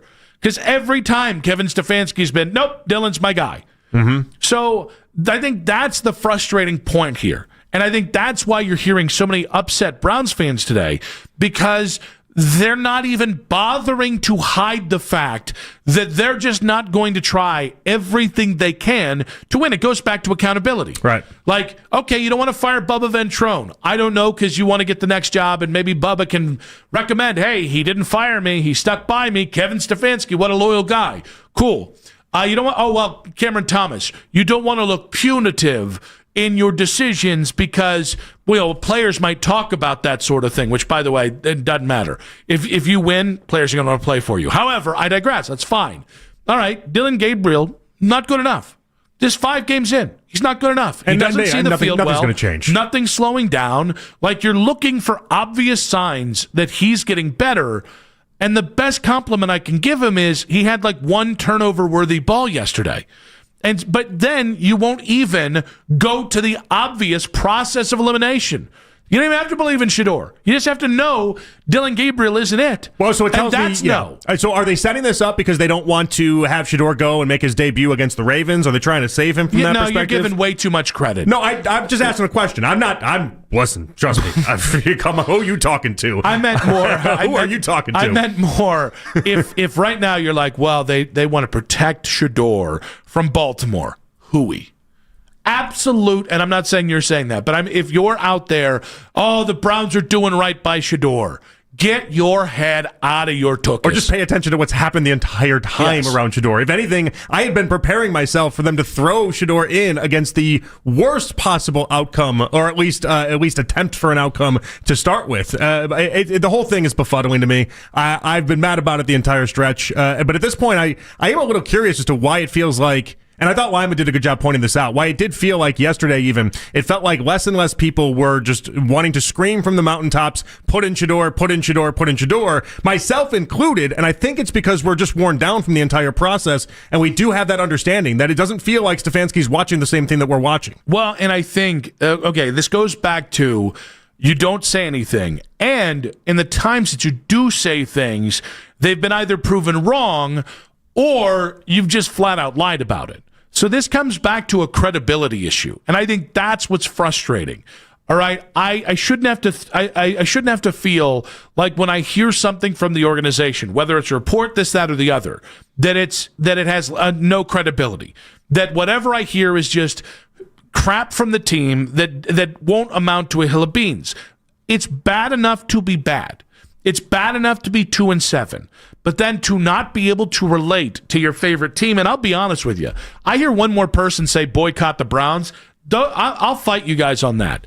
I don't ever want Browns fans to stop being what they are, which are the same people that went to MetLife yesterday to watch that game. The problem is that the ownership knows who these Browns fans are. They know how you could boycott. It's not going to change a damn thing. Well, no, but they know that they won't is the difference there, because they know it's a very loyal fan base, and they know that the fan base isn't going to actually do that. If we had, it seems like every big time moment we have 12 million people being like, oh, we're going to boycott the Browns. These fans always show up. It's a loyal, great fan base, and that's what they take advantage of, Nick. I mean, that's here's part the of the problem. You guys could boycott the Browns, and the biggest problem is still going to be the hubris and arrogance of Jimmy Haslam. I know, but the problem right now is that no amount of boycotting, no amount of any sort of resistance is going to change that guy. Exactly right. But even within that, they understand that they have everyone with these hooks around them, and it's too easy for them to be able to get away and do whatever they want, because ultimately this is a drug. Basically, we're all just addicted to this drug that is Browns football, and it doesn't matter how our Sundays days have gone,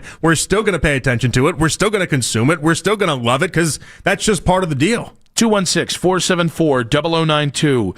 To answer the question, is it time to move to Shedeur? The answer is absolutely hell yes. And the most frustrating thing is, no matter whether it's Dylan, wow, we can't do that to a young quarterback. Hey, Cam Thomas made multiple huge gaffes yesterday. Well, he's a young player, he's developing. We don't want to hurt his confidence. Well, okay, about that special teams thing, I got full belief in Bubba Ventrone. Cool. So none of the obvious things here that are the absolute problem with yesterday are going to change because, well, you believe in those guys. No, but this is part of what we're speaking to is the obvious. They refuse to take the obvious. And the obvious here is to put Shedeur in and not even worry about Dylan Gabriel. But I think where a lot of the Shedeur fans like myself are now broken down, Nick, is that it just doesn't seem like Stefanski's ever going to do it. It seems like, I don't know, does Dylan... What has to happen for Dylan to lose his job at this point? He should have lost it games ago. Wayne in North Ridgeville, welcome to the show, buddy. Hi, how you guys doing? Doing all right. Thank you for joining the show. What you got for us? I'm a lifelong Browns fan. I don't know everything about everything, but it just seems like what I see is, in the beginning it looked like Gabriel was setting up a little bit, and then it just seemed like he never had time. And isn't that like shell shock by the time the third quarter rolls around, that he really isn't looking at anything. He doesn't have time to check down. Like you said, running outside the tackles isn't happening to loosen that up. Are we doing him right? Aside from Sanders, is Sanders going to get in there and be able to evade a rush? Is he going to get out of the way, get hit as much, or is he going to be better at getting hit? Is what you see what I'm saying? So I hear what you're saying, Wayne, and we appreciate the call. Here's the thing. Most NFL quarterbacks do not get evaluated in perfect situations. Jackson Dart, I'm 99% sure Brian Daboll doesn't have a job today because he was trying to get Jackson Dart killed in effort to win a relatively meaningless game for the New York Giants. Yeah, when you have like 18 concussions in 6 weeks. So like that guy spent so much time in the medical tent. So, okay, Malik Neighbors is a nice player, but look at all the other pieces there. It's not like Jackson Dart is being played with the best accoutrement of talent. And why does he still look good? Because he's a good football player. Yeah, here's the difference. Shedeur has long said, and I think everyone that follows Shedeur has understood, he just needs the opportunity. He can do, with this roster, I still think he can make something happen. And the idea, I hate this, by the way. I hate the people out there that's like, the Shedeur fans don't even want to see Shedeur because the offensive line and the wide receivers and all this, it just stinks so bad. It's like, no, we just want to see him at all. Give him a chance. It'll look much better than Dylan Gabriel. Yeah, also the Dylan doesn't have time thing. Dylan had time to make plays yesterday. Dylan also, by the way, is getting the ball out quicker than all but 4 quarterbacks in the NFL this year. He is 5th on that list. So he's getting rid of the ball. He's doing it at a very, very quick rate. He's just not doing it right. Yeah, do you know why he's getting it out quick? Because he does a check down every chance he gets. No, exactly. There was the play, I can't remember, I think it was Judy over the top near the sideline, where if he just looks to Jerry Judy, you can just make your, I'm going to make this Herculean 22-yard throw to Jerry Judy, and that's an easy first down. What's funny is I was looking at the time to release numbers today, and all the quarterbacks in the top 5, with the exception of Aaron Rodgers, are absolute garbage. Two is the best in the NFL. Then it goes Aaron Rodgers, then Carson Wentz, then Spencer Rattler's still in there because he's qualified enough, and then it's Dylan Gabriel. Like it's all these, and how Kyler's the one after that. It's funny because Kyler, Dylan, and Tua all get lumped into the same group of really short quarterbacks that get rid of the ball really quick and don't throw the ball deep. Well, here we go. Future Browns quarterbacks right there. Is it time to move to Shedeur? The frustrating thing is, they won't, at least for one more week. That and Cleveland is at the epicenter of the sports world. And once again, we're not asking for this. That's in 5 minutes on 92.3 The Fan. Hey, guys.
test intelligence data Q4 2024 to Q1 2025. Ookla trademarks used under license. Unlimited on our network. Customers on voice plan may notice speeds lower than other customers and further reduction if using more than 50 gigs a month due to data prioritization. Video streams and SD on this plan. Home internet pricing after $20 a monthly bill credit plus $5 per line without autopay. Debit or bank account required. See 5G device coverage and access details at T-Mobile.com. There's only one place for a full recap of practice in Berea. Overtime with Jake Volnick. Weeknights at 7. 92.3 The Fan. Nathan Segura coming up in 15 minutes. Nick and Jonathan back on Afternoon Drive on a Browns Misery Monday. Brian Daboll did get fired. I want to reiterate that take. I think if that game is different in only one way yesterday, Brian Daboll's still the head coach of the Giants. His insistence on running Jackson Dart yesterday and again, getting him in the blue tent for about the 7th time in 4 weeks. Yeah. I think that's why. I don't think they trusted Brian Daboll to follow through and finish out the thread this year. Even if the end result was to not get fired, to get fired, whatever, without getting that kid put in a real bad situation long term. Yeah, he just ends up in the blue tent too often. I feel like a lot of these young quarterbacks do, though. And I don't know if that's like a new style of quarterbacking in the past couple years where it feels like they're more like when I see Jackson Dart, he had a lot of what Baker had in the first couple years that Baker was here, where he's squaring up guys after throwing interceptions. He's just got that moxie to him in a way that works in the college game that you don't really see in the NFL at this point. Yeah, I kind of love the Baker comparison because Jackson Dart is fun to watch, and I think that's what. Like, we were going to throw out the question of what's the better job hypothetically, the Browns' job if it comes open or the Giants. And I think there's going to be half the people that want to take that job because of Jackson Dart. And I think there's going to be half the people that don't want to take that job because of Jackson Dart for some of the Baker reasons. And just because you don't know if that kid's going to get the crap kicked out of him, and all of a sudden you're going to be on the quarterbackless abyss because he can't stay healthy. Yeah, I mean, I could easily see that being Jackson Dart's lot in NFL life, which is awful to say because he really is. He's so much fun to watch, but ultimately, though, you can't blow the amount of fourth quarter games that they've blown this year.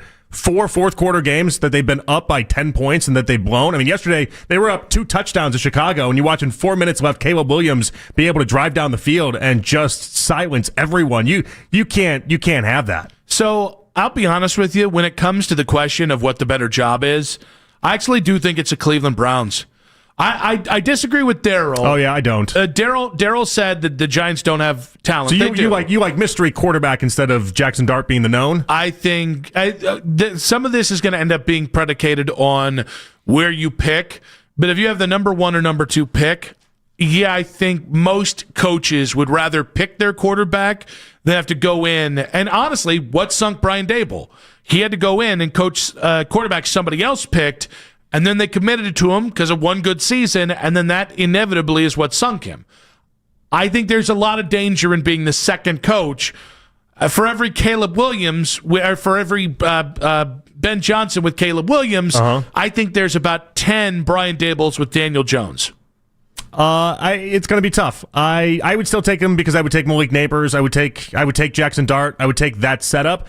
But if you were to tell me, no, even if you guaranteed me that it's a top 2 pick for the Browns, I think I'd still rather have what the Giants have right now. So you would rather, let's say I can guarantee you Fernando Mendoza is going to to Cleveland. Yeah. I think you'd rather the 26th pick I in like last year's enough draft. of what I've seen with Jackson Dart that yes, that's what I would take. You're guaranteeing me the number 1 quarterback off the board? Yes. Or you're just guaranteeing me Fernando Mendoza? What do you think of Fernando Mendoza? Well, we don't know right now. That's the problem. I think he's the best quarterback on the board. I've seen a lot of people suggest that. I think Matt Miller today made that suggestion that he's run away with being the clear-cut number 1. But then in that same article that came out from ESPN today, it was like, well, they did the Lee Corso not so fast, my friend. Like Ty Simpson, I watched that whole Alabama game this weekend. He made some dynamic throws. But yeah, right now I would take Jackson Dart. I would take Fernando Mendoza over Jackson Dart, and not just because of where they were drafted. I think that's the popular take, by the way. More people would take Mendoza over Dart. I would take Dart at this point. I think Fernando has I don't know he can be a top 5 quarterback. I think he can be a top 10 quarterback. I've not seen top 10 quarterback from Jackson Dart. I've seen top 10 moxie. I've seen a tough kid. Yeah. I've seen somebody who's fun to watch. Yeah. I think that's the problem. NFL dudes know the difference between fun to watch and truly, truly transcendent talent. I think there's a reason why Jackson Dart wasn't. He's playing really well. It's just they're just not winning games is the problem. But they're not winning games because they're blowing all these fourth quarter leads. And so, like, even yesterday, they were winning that game 20-10 when Jackson Dart got injured. It's then Jackson Dart got injured. Russ came into the game. Russ went 3 drives where he generated all of 8 yards of total offense, and it was just kaplat. The whole game was just shot. I think some of this is obviously dependent on where you drafting, which is going to make the next 8 games very, very interesting. And I think this is going to be hard for Browns fans to hear today because we're so doom and gloom and the sky is falling and it's snowing outside and all this other stuff. Guys, the Browns' job isn't bad. You have a defense you can build on. And I honestly think the blank slate of the offense, I actually think some coaches, especially if you want to go for an offensive head coach, you're not beholden to any bit of talent. Quinshon Judkins can fit a fair amount of systems out there. Everybody else, it's negotiable. All right, which jobs, though, are we thinking are going to actually be out there? Because here's the hard part, right? If you're competing with the Giants, the Bengals job might be open with Zach Taylor. I don't think that job's coming open. All right. Is the Dolphins job coming open? Yes. That's a worse job than Cleveland. Can't believe I'm saying it. That's the only one I could think of that I was legitimately like, I think you take the Browns job over the Dolphins job. I would take the Texans job if that one opens up over the Browns job because I think C.J. Stroud's a better quarterback than what Fernando Mendoza or any of those guys could end up being. Do we agree there? Yes, but I'll to be honest with you, if they're dumb enough to fire DeMeco Ryans, you better be redoing the Deshaun Watson thing of getting on the jet and going to Houston and convincing that guy to be your head coach. I mean, that's the chatter as of right now. It's definitely a better job than the Titans job. Yes. That's not even a question. Job's the worst, not even a question to me. Business. I just got to throw it out there because we're throwing out the teams. Did I run through them all? Yeah, there's not a lot of teams. There's not, like, unless you think the Cowboys job's going to open up. I don't think Dan Quinn's getting murked. And so would you take Dak Prescott over Fernando Mendoza? At 35-year-old Dak Prescott? No. Nope. No, I love Dak. I am the foremost Dak Prescott apologist. You don't sound like it. No, not 35, 34-year-old Is he 35? Dak. Is he that old at this point? Yeah, he is. I always thought 2016 draft. He's close to my age. That's why I'm not like, oh my God, is he 35? We've been talking about it. Dak's 32. He's not 35. When does he turn 33? He turns 33 in July 29th. Yeah, so it'll be his age 3. Yeah. Raheem Morris, is the Atlanta job better? Michael, don't call me. Yes. The other thing? The Atlanta job, How? yes, it is. How? Drake London and Bijan Robinson. Yeah, Michael Penix. You're locked in, and they don't have a first next year. That's not a bad team. Penix is not having a bad season by any stretch of the measure. Not having a good season by any stretch. Well, but it's not a wild card. Here's a problem with the rookie quarterbacks. First off, you have to take the year to have them basically just kind of stink up the joint and let them go through their rookie season. But they're just a forever gamble in many ways. Like, at least with some of the quarterbacks we're talking about, it's not as much of like Jackson Dart at this point. He's rookie quarterback. He's not a million games in, but he's not as much of a forever gamble. Yeah, but he hasn't proven a damn thing. Neither is Michael Penix Jr. Well, we're still very young into all of these guys' careers. The reason why these jobs are becoming open is because there's a problem. I think we can all agree on that. Yeah, but I think that's the thing. None of these jobs are perfect. That's why they're opening. Any job with a young quarterback, that quarterback could just end up being the problem, and then you're knee deep into the quarterback list abyss. Whereas the ability to choose your own quarterback, I think that's a real win for Cleveland unless there's a team with a truly great established quarterback out there. Ultimately, the answer is going to be it matters who you hire more than anything else. Who you hire is going to, John Fox comes in Sean Payton comes in and then immediately cleans up the situation in Denver. And it's you can have all sorts of Russell Wilson dead cap money and all sorts of problems here and there, but he immediately cleans it up and he turns it around. But Sean Payton could have cleaned up any team in the NFL. Like who you hire, I think, is going to be more the equation than what your quarterback situation is, which is odd because we usually don't think that way. So what's interesting is I don't think by the way, one other thing we have to mention. Jimmy giving Kevin Stefanski 6 years, which is the longest he's given any head coach.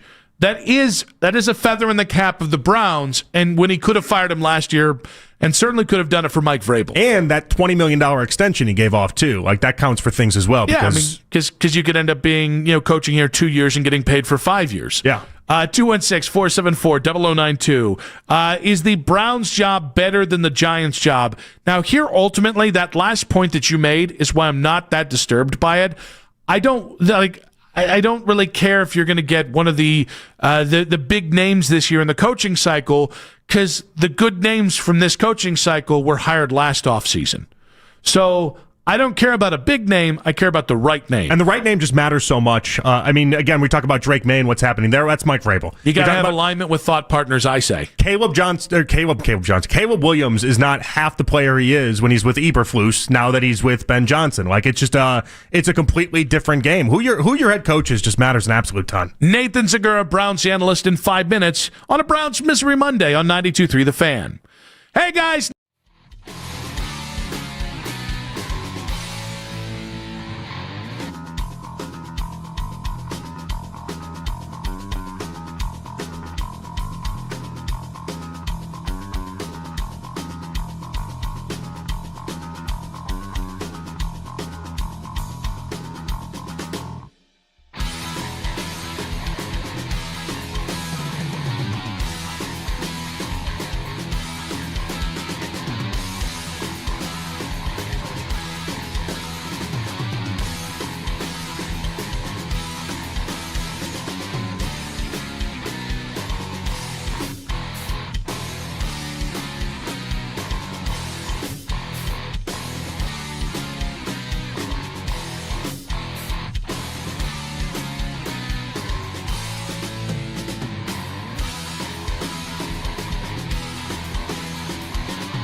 currently sit at 6-4 on the year. Tip-off for this one at 7:30.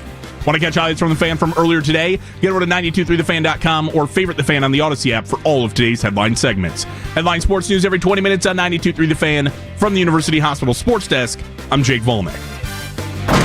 Hear the point of view from the O-line. John Greco joins Ken Carman and Anthony Lima Tuesday morning at 8 a.m. Cleveland's Sports Radio, 92.3 The Fan.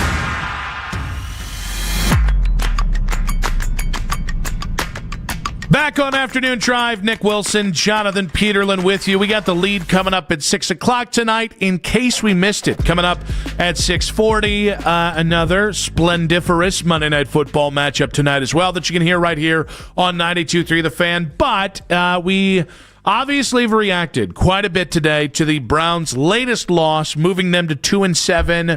I would say an unexpected one to the New York Giants. And we had special teams miscues. We had a little bit of quarterback play here and there. We had offensive issues out the yin-yang. The defense gave up a couple things. A lot of different mistakes here. But to go ahead and talk about the Browns' latest loss, to talk about the quarterback play, to talk about the state of the offense, all these many things. We welcome on our Browns analyst, Nathan Zegura. Of course, we usually talk to him Mondays at 4:40. Today, he's joining us at 5. Nathan, welcome to the show, bud. Thanks, guys. Good to be with you as always. Well, it's always great to have you. I guess we'll start at the very logical place, the beginning.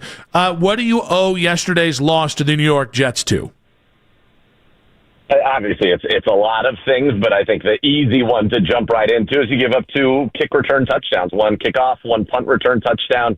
There was a point in this game where the Jets had as many touchdowns as they had yards of offense. 2 touchdowns, 2 total yards of offense, and so that's a big one. You just take those off the board, right? The Browns would then win this game, but it's a lot of things. It's unfortunately, not enough still from the offensive side of the football.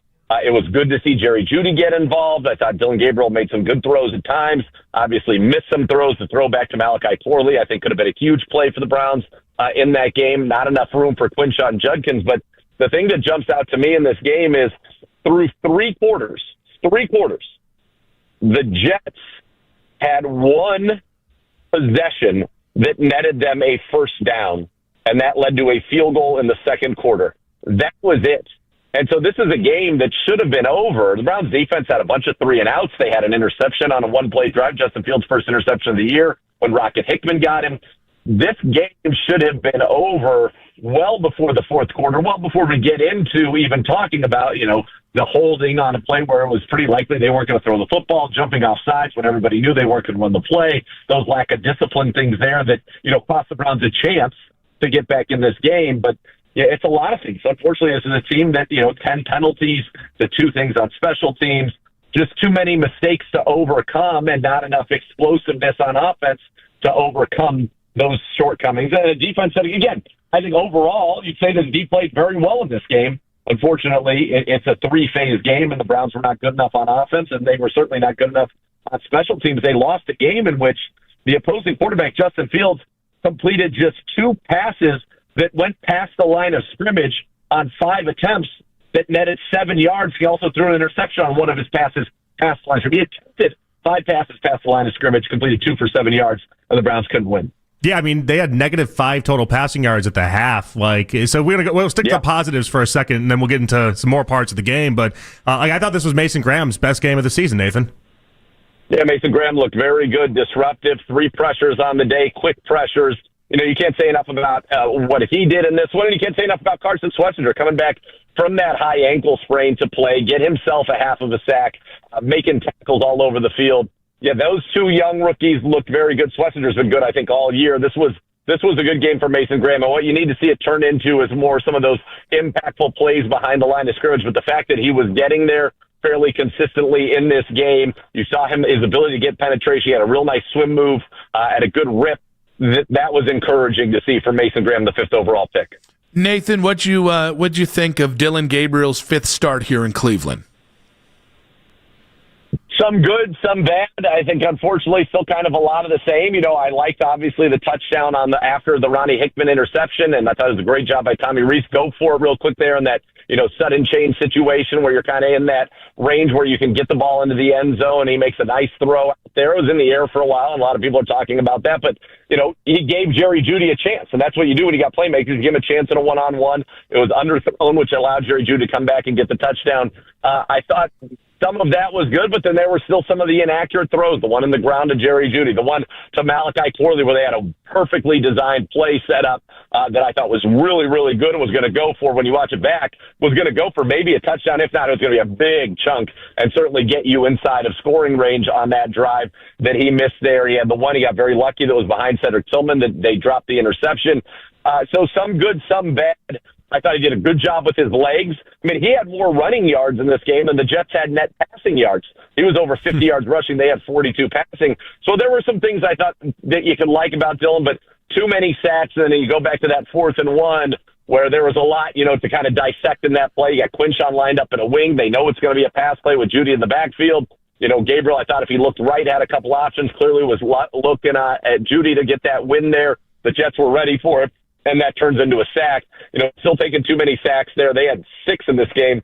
This is a team, that had 11 sacks coming into the game. Will McDonald had more sacks in this game than he had in the season coming into it. So still a lot to clean up. They're still not explosive enough and not enough points on the scoreboard, given that, for a while there, the Jets weren't playing offense. Yeah, you mentioned Will McDonald. I think he had 4 sacks total, and it's like he turned into Myles Garrett. But even still, the pressures, Nathan, 25 total pressures by the Jets defense is just it's just an absurd number. Yeah, Browns, and in this game, both the tackles struggled. Jack Conklin and Cam Robinson. You go back to the opening play of the game. It was a nice run from Quinshawn Judkins, who still, I think the Browns are struggling to find him enough room to run the football, because when he gets a crease, it's like he picks up 9-10, and we know he's got the ability to hit those chunk runs, but tough game for the tackles. A lot of those pressures did come off the edge from Will McDonald, Jermaine Johnson on the other side. They combined for 5 sacks, and I think around 14 pressures came off of the edge there in this game. Nathan, obviously fans want their pound of flesh at 2-7. And today, Kevin Stefanski standing by Bubba Ventrone in the special teams unit. He's standing by, Cameron Thomas for the snafu we saw there. He's standing by Dillon Gabriel through these 5 games. So obviously that's the easy way for us to spark something, is big change. So if you're Kevin Stefanski, how do you keep this thing on the tracks now that you're 2-7? Going into a Baltimore game that some fans are having a tough time seeing positives going into?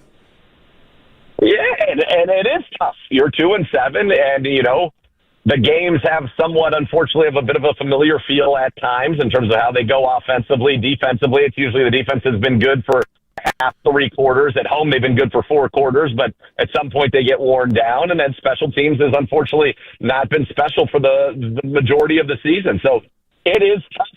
I understand, that people were looking for change coming out of that game, because I think it was such a difficult loss to stomach for a variety of reasons. If you're a Cleveland Browns fan, Kevin Stefanski's in charge. He's the head coach, and he's saying he's got belief in the guys. He's saying that, they're obviously committed to getting better, and they've got to do it, because right now, you as a Browns team, you do have issues with, I would call, execution on a consistent basis, and it's got to go back to everybody needs to look in the mirror and do their job. You look at a lot of these offensive plays, one guy doesn't do their job, and that ends up killing the play. Or whether on special teams, one guy is out of the correct lane and in the wrong lane, and all of a sudden you get these kick returns. From a special team standpoint, in the league, there have been 19 either blocked punts, punt return touchdowns, or kick return touchdowns this season across the league. And the Browns, unfortunately, have been on the wrong side of 4 of them. So 4 out of 19. That is an astronomical number, 21%. So that has got to get cleaned up. And you appreciate the patience, but the results have to change. The results have to change, because right now the Browns, in the way that it is going, obviously we know it's not good. They always say you are what you reckon it is. 2-7 is not good. Yeah, Andrew, I was listening to, Nathan, I was listening to you and Andrew yesterday on the broadcast, and the neutral zone infraction play, you guys are setting this up, and you're talking about the time you're going to get the ball back, and then you're doing a great job of painting the picture and being like, all right, here's what you can't do right now. And then I think at one point you'd even mentioned something about how like Kevin Stefanski is saying they're not calling a play, and then you get the neutral zone infraction. Some fans get mad at coaches in that moment, but I don't know what else Kevin could have done in that spot. There's nothing that he could have done. That's what I'm saying. It comes down to execution. And at the end of the day, you've got to understand the situation. And I said, they are not going to run a play. So the only things you can't do here is jump off sides. There's no way they're running a play 4th and 5 at midfield under those circumstances. They clearly didn't even trust Justin Fields to throw the football. They ran on a 3rd and goal from the 11, a quarterback draw. On the play where he rolled out, and unfortunately Devin Bush got the hold. We had Jeremy Rucker double covered. He wasn't throwing that ball. I guarantee they told him in that huddle, you're going to roll out right. If the Browns fall down on defense and there's nobody within 20 yards, you can throw it. Otherwise, you're going to slide. You're going to make them use a timeout. And you give them a first down there. But that one, it's inexplicable. It really is. It is inexplicable. And I think you could hear both Andrew Siciliano and I, are shocked at what happened, and also the realization that ends the game. Now, the Browns would have had a long way to go and under very difficult circumstances to go the length of the field, but at least you were still in the game. And to have a mental mistake like that or a mental lapse in that critical of a moment, it's not great. Kevin Stefanski was shouting, I saw it on the TV copy after the fact, don't jump. They're not running a play. Don't jump. Don't jump. And then the players do it. So, it reminds me of, I remember when Joe Woods first came to the Browns, he and I were talking, I grew up in the Bay Area. I was a 49ers fan growing up. In the Super Bowl, if you remember when the Niners lost the Chiefs with a couple of years ago, not the most recent one, 2 times ago, there was a 3rd and 17. That game was basically over, and they ended up completing a bomb that Tyreek Hill did the Kansas City Chiefs. And at the time, people were like, how could you let that happen? How could you let that happen? And I remember Joe Woods was telling me that play, they knew this was a play that they would put Tyreek Hill in the slot in a 3-by-1. They had 2 guys clear out, and he would look like he was running all 3 kind of verticals going left to right, and then he would break it back to the right. They knew the play was coming. They drilled it in practice over and over and over. They say basically before the play gets called in the huddle, remember, they're going to run this. Don't bite on the dig. Don't take that eye candy. If you're the safety, they're going to try to get you, and then they're going to get Tyreek Hill back to the left. So as a coach, you've drilled it, right? You prepare them for it every day in practice. As the play call comes in, you even remind them, hey, this is what's going to happen. And then guess what happens? They bid on the dig. They throw it to Tyreek Hill. The Chiefs go on to win the Super Bowl. So you do have sympathy at times for coaches in those situations because obviously they're not coached to jump off sides there. But there has to be, and that gets to what are the ramifications of it. You said people want their pound of flesh. There's got to be some accountability, unfortunately, because that did happen. And it's unfortunate because it rounds up an opportunity to try to get back into that game. Maybe they heard jump. Right? It's a loud environment. You don't jump. You just don't hear the don't. This happens all the time in my house. My kids will only hear one of the 3 words I say, and it's the word I don't want them to do. So I was just thinking out loud there. Nathan, we appreciate you, buddy. Great stuff. We'll talk to you next week. Thank you, Nathan. All right, guys. Thank you. Browns analyst Nathan Zagura there on the Fan Hotline. We talked about accountability. We'll react to what Nathan had to say. And the easiest form of accountability was right there for Kevin Stefanski. And much like the special teams woes, he just watched it run right past him. That's in 5 minutes on 92.3 The Fan. 5 words no one wants to hear. You need a new roof? What do you do? Who do you call? How are you going to pay for it? Hey, it's Nick Wilson, and these are all questions that run through people's minds when they hear those 5 words. But if you pick up the phone and call Victor's Home Solutions today, your new roof will be the easiest.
Football is fun. Why shouldn't your football podcast be the same?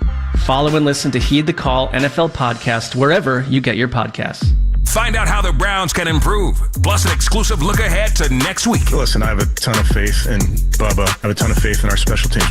We have to be better. That's the case. There are ways that we can try to be better. I trust our guys. I trust that we'll get back to work. The Kevin Stefanski Show, Thursday night at 7. We are Sports Radio 92.3 The Fan.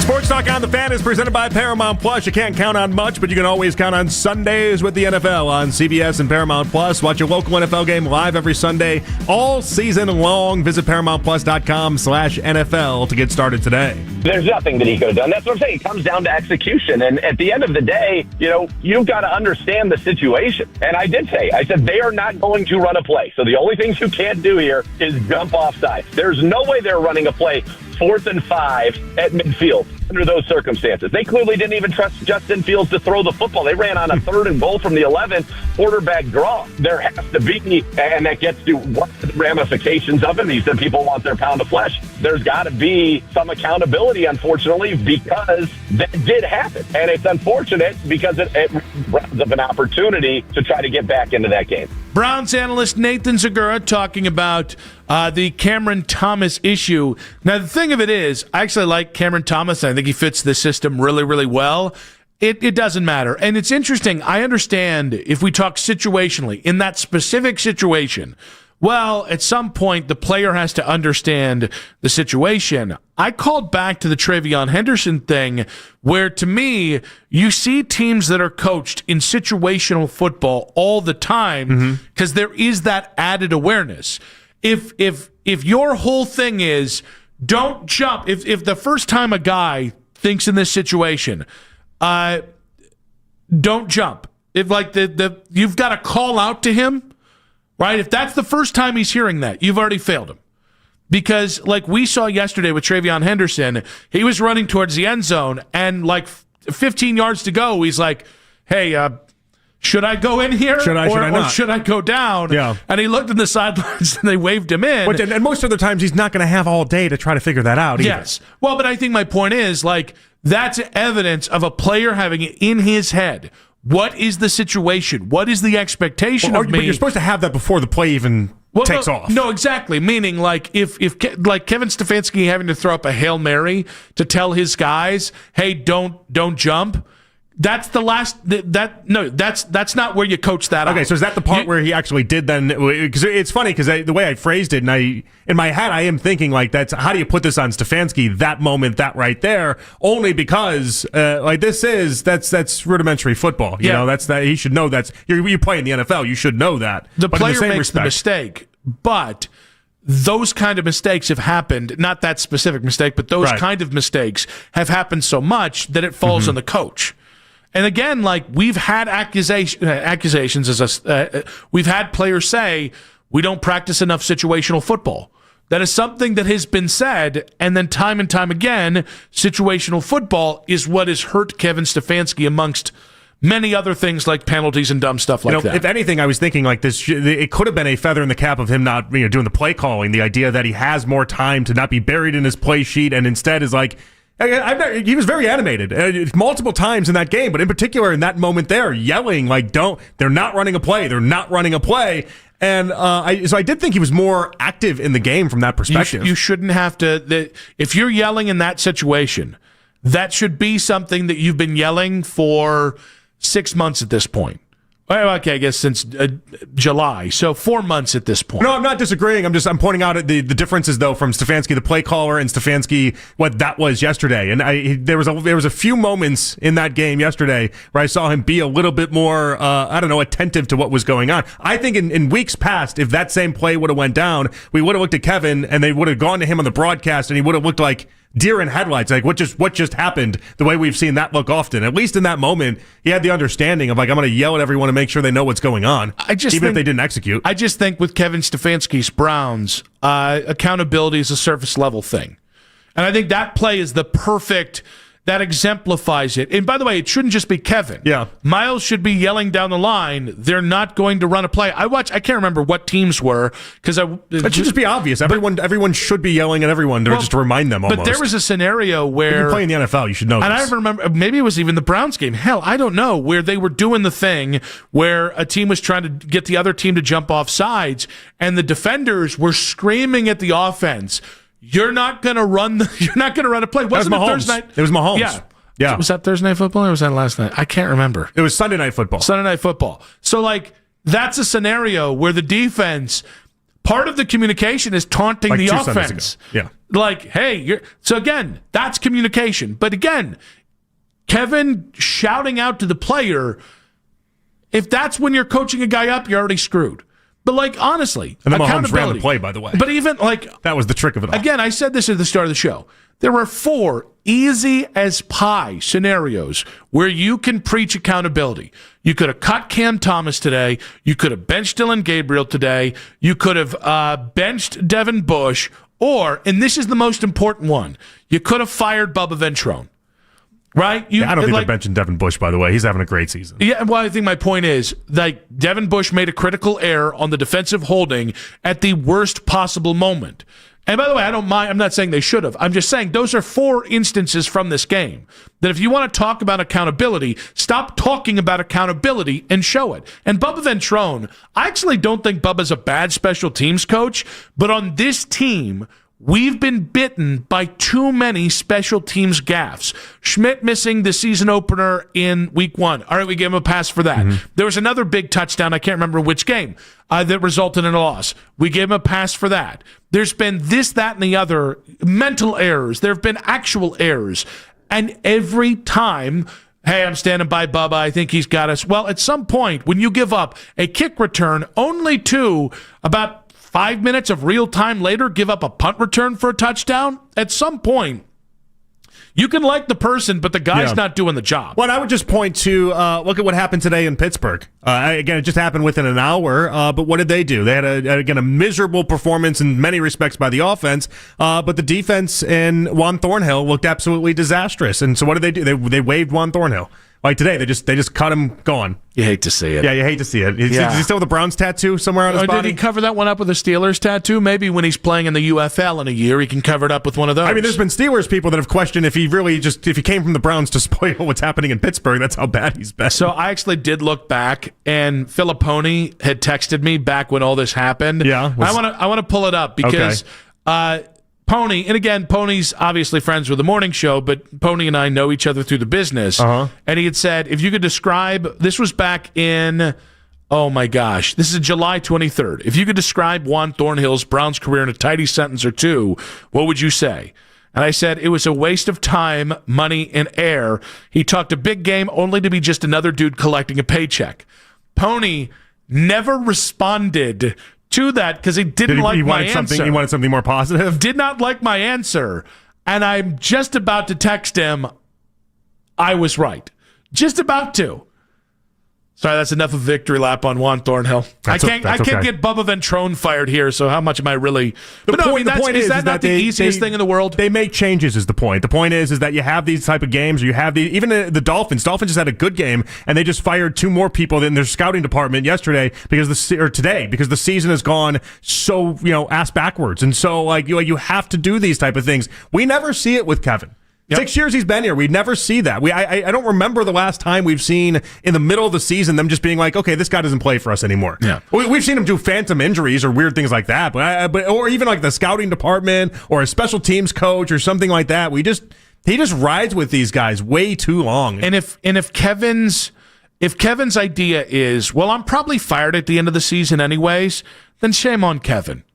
Because I don't like this idea of, because I think that's been one of the things. He's not going to cut Cam Thomas. He's not going to bench Dylan Gabriel. He's not going to fire Bubba Ventrone because he knows his ass is grass, and that's he's just waiting until they come along and say, Kevin, your key card doesn't work anymore.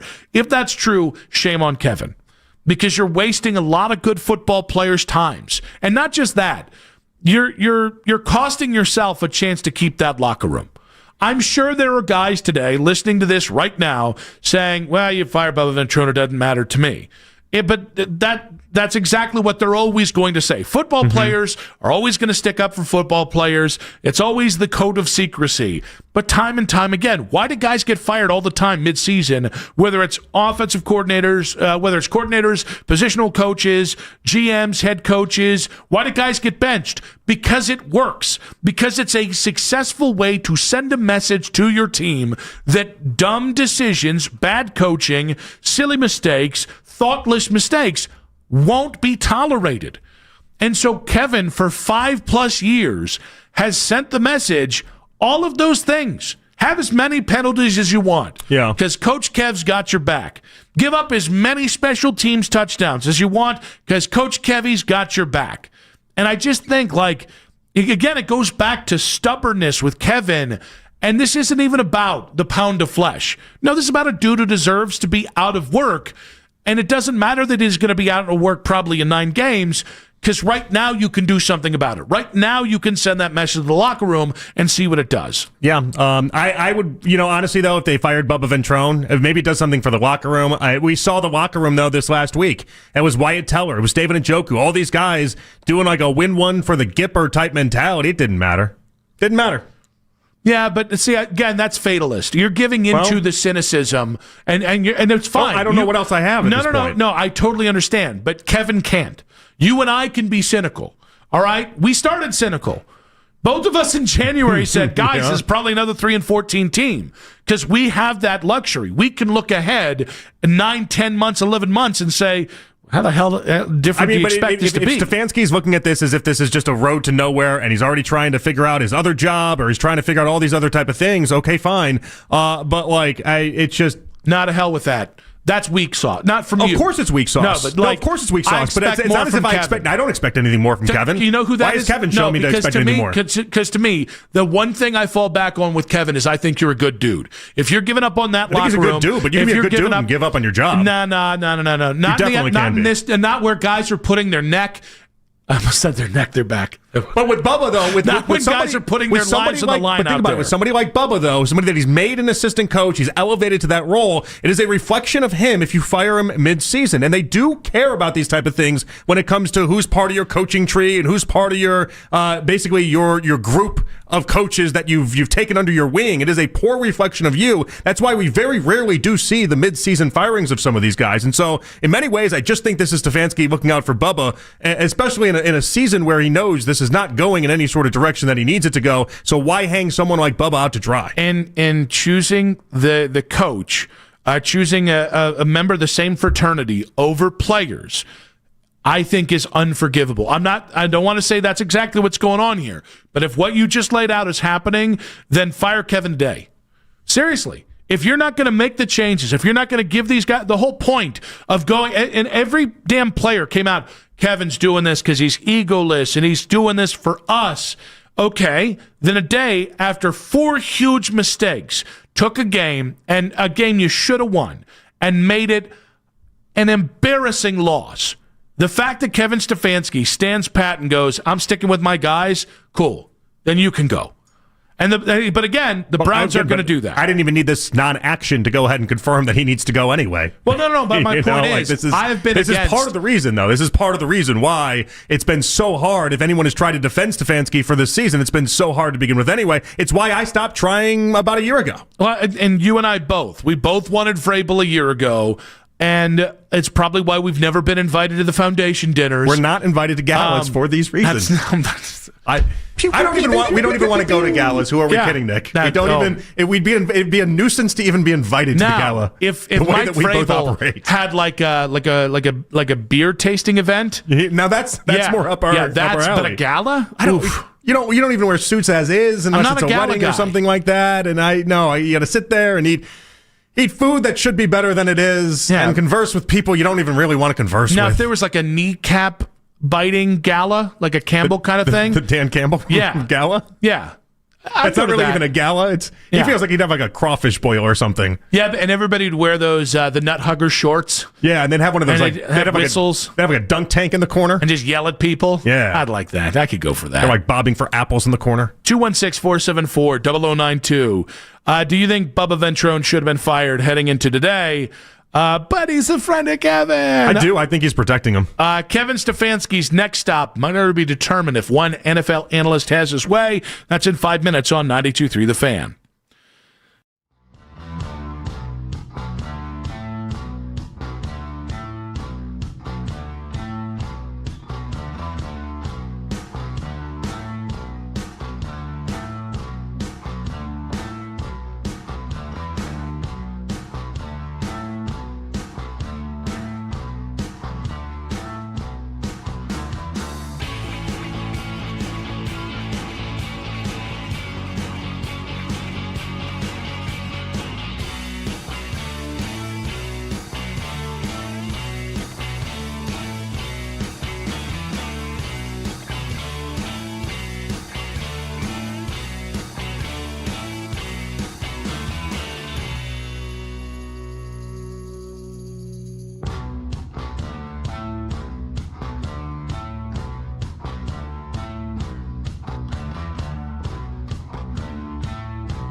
Kevin Harlan here from Monday Night Football on Westwood One. Ross Tucker and I'll wrap up Week 10 from Lambeau Field in Green Bay when Jordan Love and the Packers take on the champion Eagles. Jalen Hurts and Philadelphia are 6-2.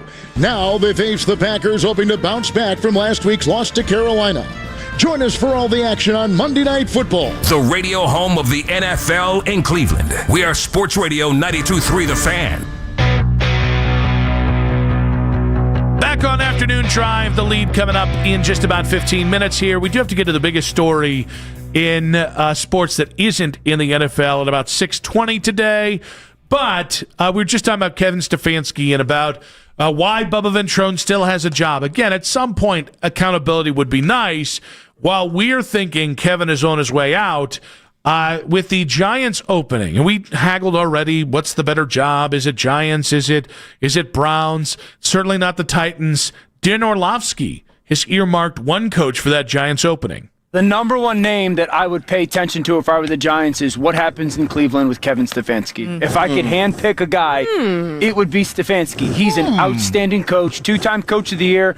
I understand people in Cleveland are like, this guy can't coach. There's a lot of empirical data we would say otherwise. This is a difficult spot for the Giants. I really believe that because there's no question you need to get a guy that's going to bring the best out of Jackson Dart, obviously. But it's also when the Giants have been at their best, it's been under like a coach like a Parcells or a Tom Coughlin, a defensive-minded, hard-nosed, disciplinarian, tough. It fits the culture. It's not just offensive-centric. So it's trying to find the balance. I would go Kevin Stefanski. I would go Jesse Minter, the defensive coordinator of the Chargers. I would entertain John Gruden and maybe Matt Nagy, but Kansas City. But I would pay attention to see what's going on in Cleveland. All right. I hate when we're talking about head coaching candidates and we react to it like we do fireworks. Ooh. Ah. Is that all that show is? Is it just a ooh? I think the Cowboys defense can be better. Ooh. Is that so? It's ridiculous. And here's the thing. Why does Matt Nagy's name keep popping up too? Do people just not remember him in Chicago at all? I get it. He's like now doing things with the Chiefs, and the Chiefs, everyone's ragged on the Chiefs offense for 2 years now, and all of a sudden Matt Nagy is back to being some sort of like offensive genius? Remember, it took about 8 years for Pat Shurmur to get another job after Cleveland, because if you just wait it out, unless your first run as a head coach was, historically bad, people will forget. Matt Nagy is in the same. Here's the problem: if Matt Nagy's the names that's coming up, then Kevin Stefanski will get another job. Ooh. If that's the names he's competing with, then he's going to get another job. Imagine the New York media versus Kevin Stefanski. What are those press conferences going to look like? Guys, I grew up.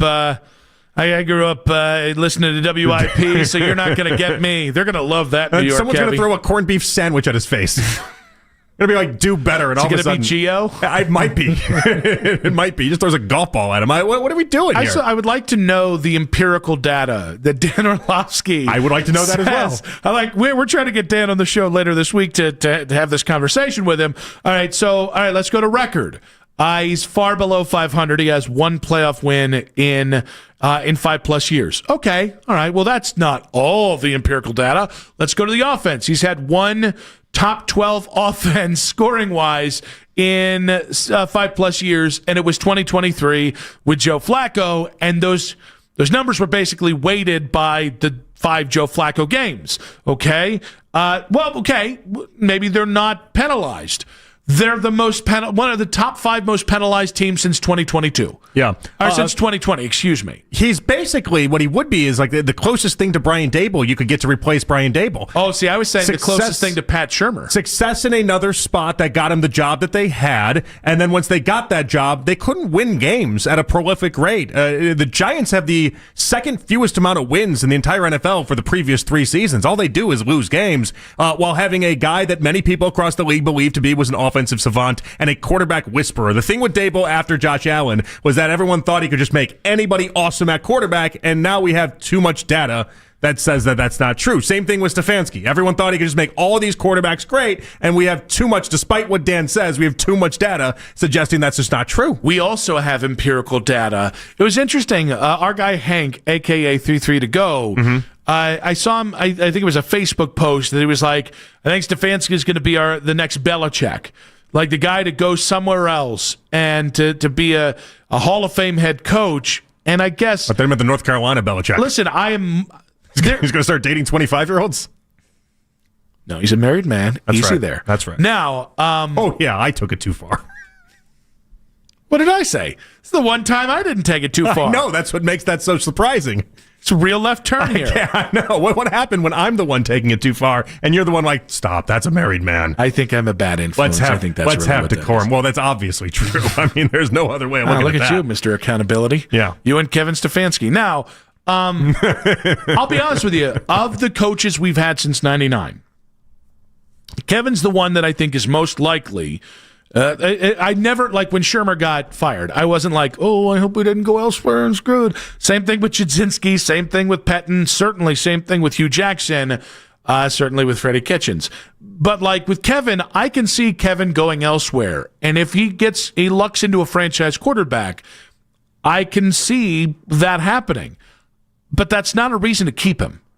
And I think that's the thing. Like, I'm not scared at all if Kevin goes somewhere else. I think Kevin is going to benefit from a really soft coaching market. There could be 5 or 6 openings this year, and there might be 1 or 2 truly interesting head coaching candidates out there. And even then, like, do you trust Brian Flores to be a different guy? Do you trust John Gruden to not send emails? I don't know. Do you trust Joe Brady? They tell me suing the NFL doesn't work out for people is what they tell me. Both of those gentlemen are currently suing the NFL. So maybe that pushes Kevin up and so instead of having to go somewhere and being an offensive coordinator, he can just jump into the second job. Cool. That's fine. That's somebody else's problem. It's not that I don't think he can be a good head coach. I think this thing has run its course. It's definitely run its course. And sometimes you need a change of scenery for both parties. Sad part is that I think Jackson Dart has a lot of fun to his game, and I feel like at this point, if Stefanski ended up with Jackson Dart, I'm not looking at it like, ooh, what could he do with him? How creative could he get?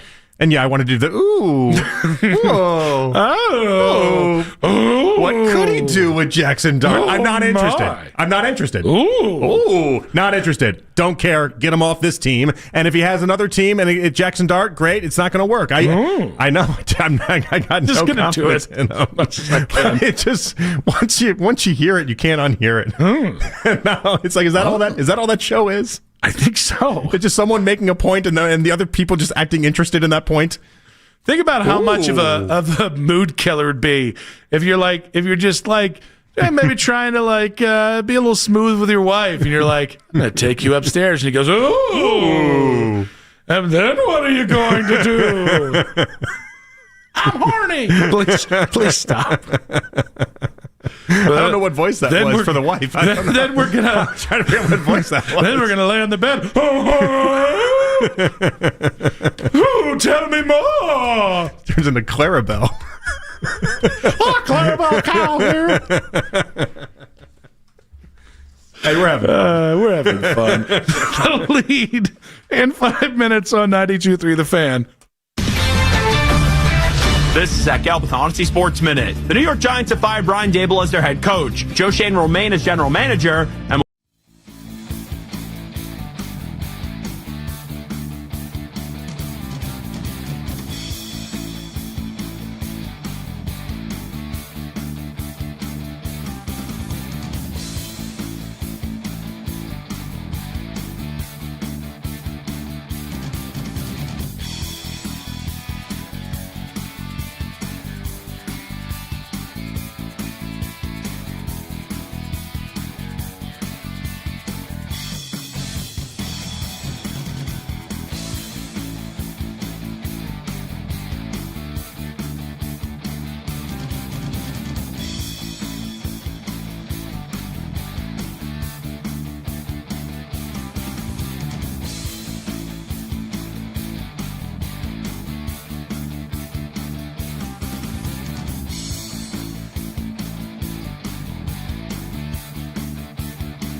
South Beach to face the Miami Heat, who currently sit at 6-4 on the year. Tip-off is at 7:30.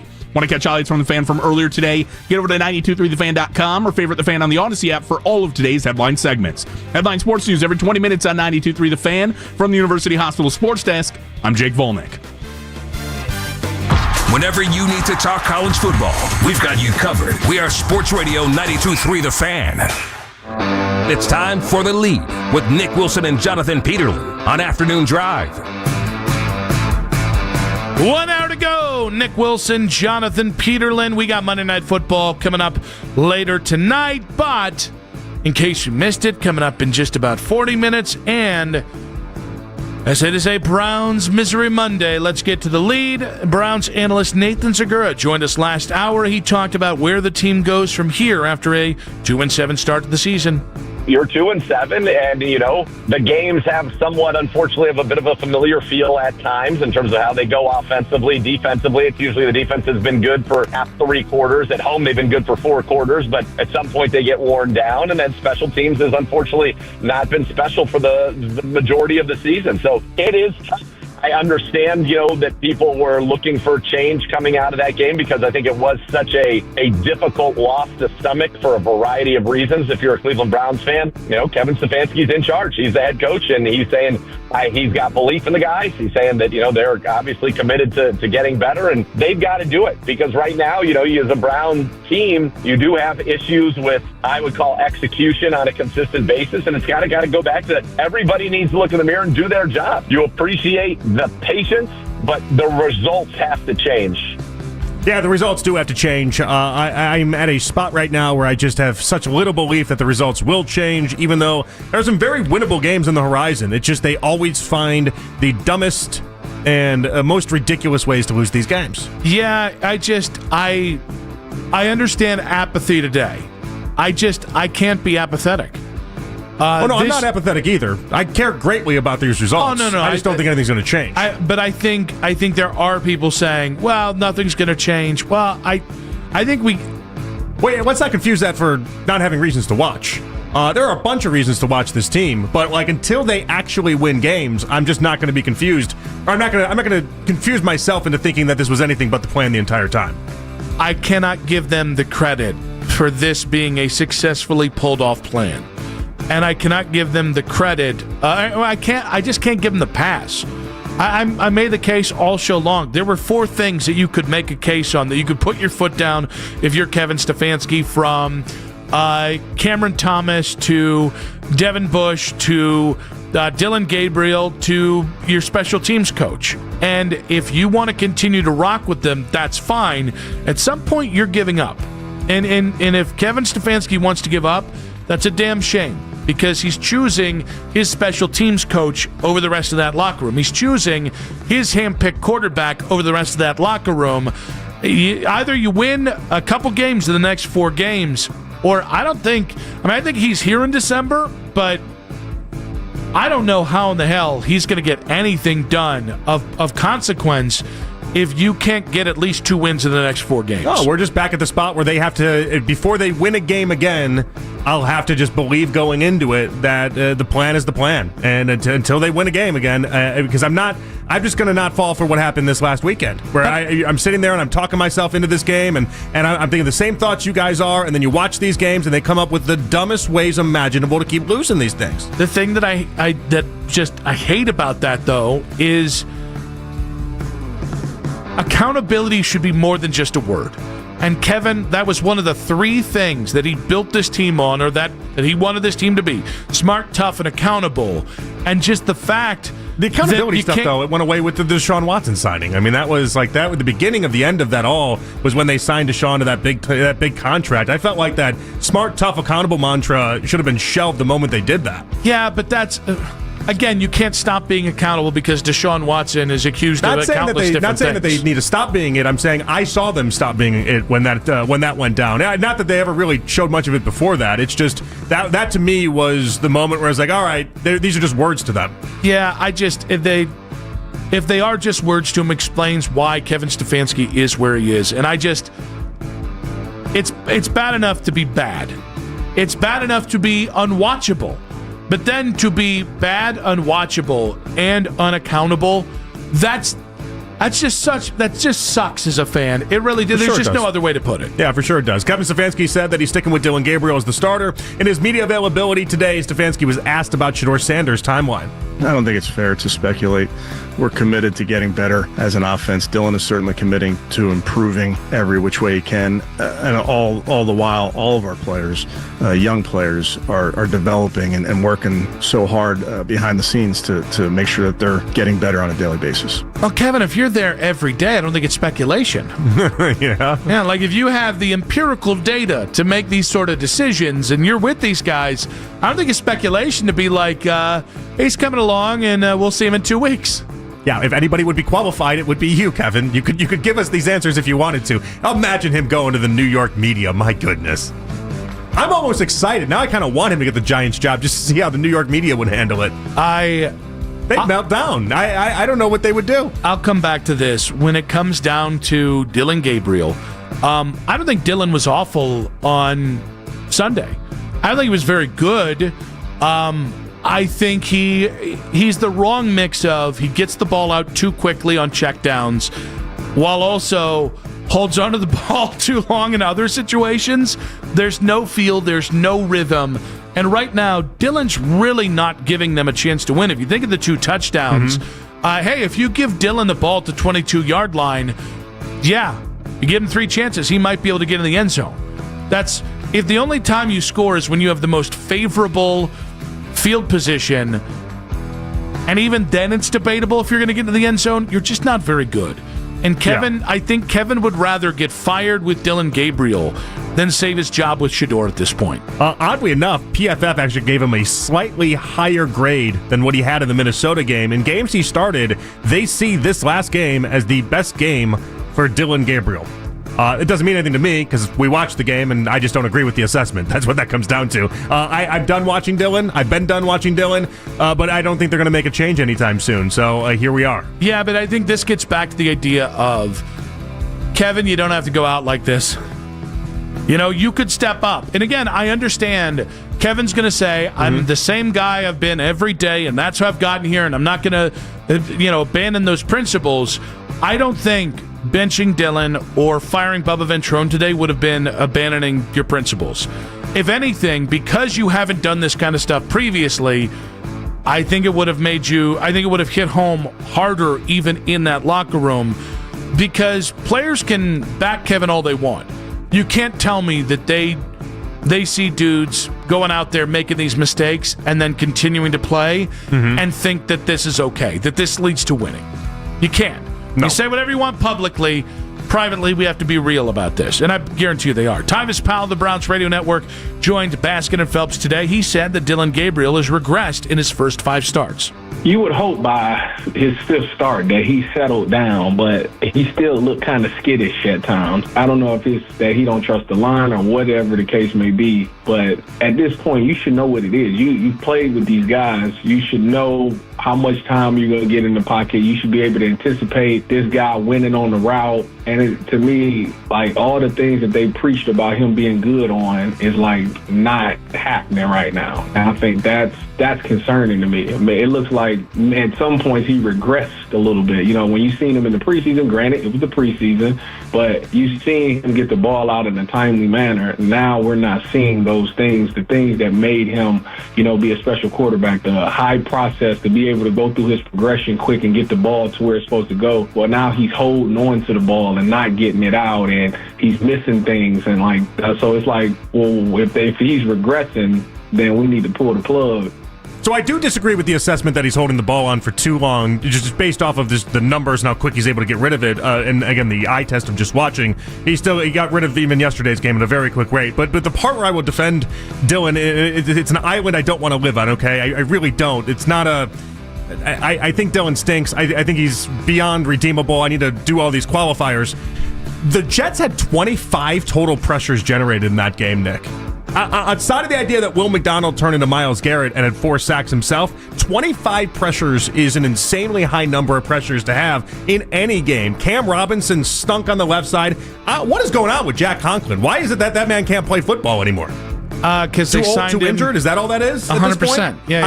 I mean, that was always the downside of this offensive line is they were banking on going back to the old offensive line system, but they didn't. They were playing Russian roulette with the fact that they've got a lot of older offensive linemen that have been through a million car crashes in the NFL. So the Jets blitzed 13 times, a very aggressive approach by them, and it was paying off for them consistently because the tackles for the Browns just weren't able to do anything, and they turned a lot of these Jets edge defenders into absolute superstars on days that they should not have been superstars.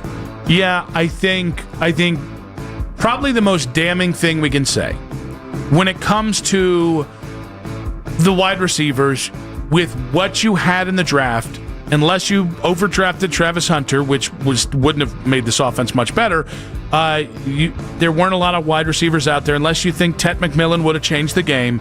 But you weren't trading for Justin Jefferson or Jamar Chase. So that's tough. You did draft a running back who's turned out to be very good. There wasn't a great upgraded quarterback. What there always is in the NFL is a plethora of young offensive linemen who you can draft and develop over multiple years. And Andrew Berry's just not drafted and developed well enough. And this year, they took 2 running backs and 2 quarterbacks when guys like Charles Grant out of William & Mary were on the board with that Dylan Gabriel pick. While at every spot, and by the way, at every pick you had after your top 4 picks, so even with the Fannin pick, every single pick you've had there, guys, there were offensive linemen who are playing right now and playing well. Yeah. And they just didn't. They banked. It's burning them. They banked on an old, injury-prone offensive line, and they turned out to be washed. Myles Garrett asked about the attitude of the Browns locker room following yesterday's loss to the Jets. Okay, how they feel? You got to suit up. It's still opportunity. There's still a chance. We still have 8 more games. You never know what can happen. So I'm gonna make sure that there's no quitting this team. I haven't seen it before, and it's not gonna happen now. So I'm gonna make sure everybody mans up and still knows exactly what the directive is. I don't really know how to respond to that. That was a sad Myles. Yeah, I listened to it. It was a sad Myles. I definitely. He sounded very defeated. I can't blame him. Can we get that one more time? I kind of want to hear that. Okay, how they feel? You got to suit up. It's still opportunity. There's still a chance. We still have 8 more games. You never know what can happen. So I'm gonna make sure that there's no quitting this team. I haven't seen it before, and it's not gonna happen now. So I'm gonna make sure everybody mans up and still knows exactly what the directive is. Yeah, he sounds defeated. He was defeated. That's fine. I get it. I understand. I get it. I get it completely. You think he's just mad that Will McDonald looked like Myles Garrett? Garrett looked just like a normal human being. And the guy only had 1 sack yesterday. Is he washed? 216-243. No. I'm joking about that. The amount of people who were criticizing Myles in that loss, I was like, guys. Oh, people really were? Yeah. That's sad. Well, again, it's Twitter. Who knows how many people that are? How many people Justin that actually Fields had 12 total passing yards after the 3rd quarter. It's not the defense's fault, guys. Yeah, but what? Except for Cameron Thomas and Devin Bush. Yeah, that game wasn't the defense's fault. All right, guys. The big story in Cleveland had nothing to do with the Browns. I'm ready to make an emotional plea on behalf of the Cleveland Guardians in 5 minutes on 92.3 The Fan.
Science and Landscape Technology program. Tri-C's Plant Science and Landscape Technology programs can help you transform your passion for horticulture into a career. Earn a degree or choose from short-term certificates in landscape contracting, tree care, and more. Learn more at tri-c.edu/PST.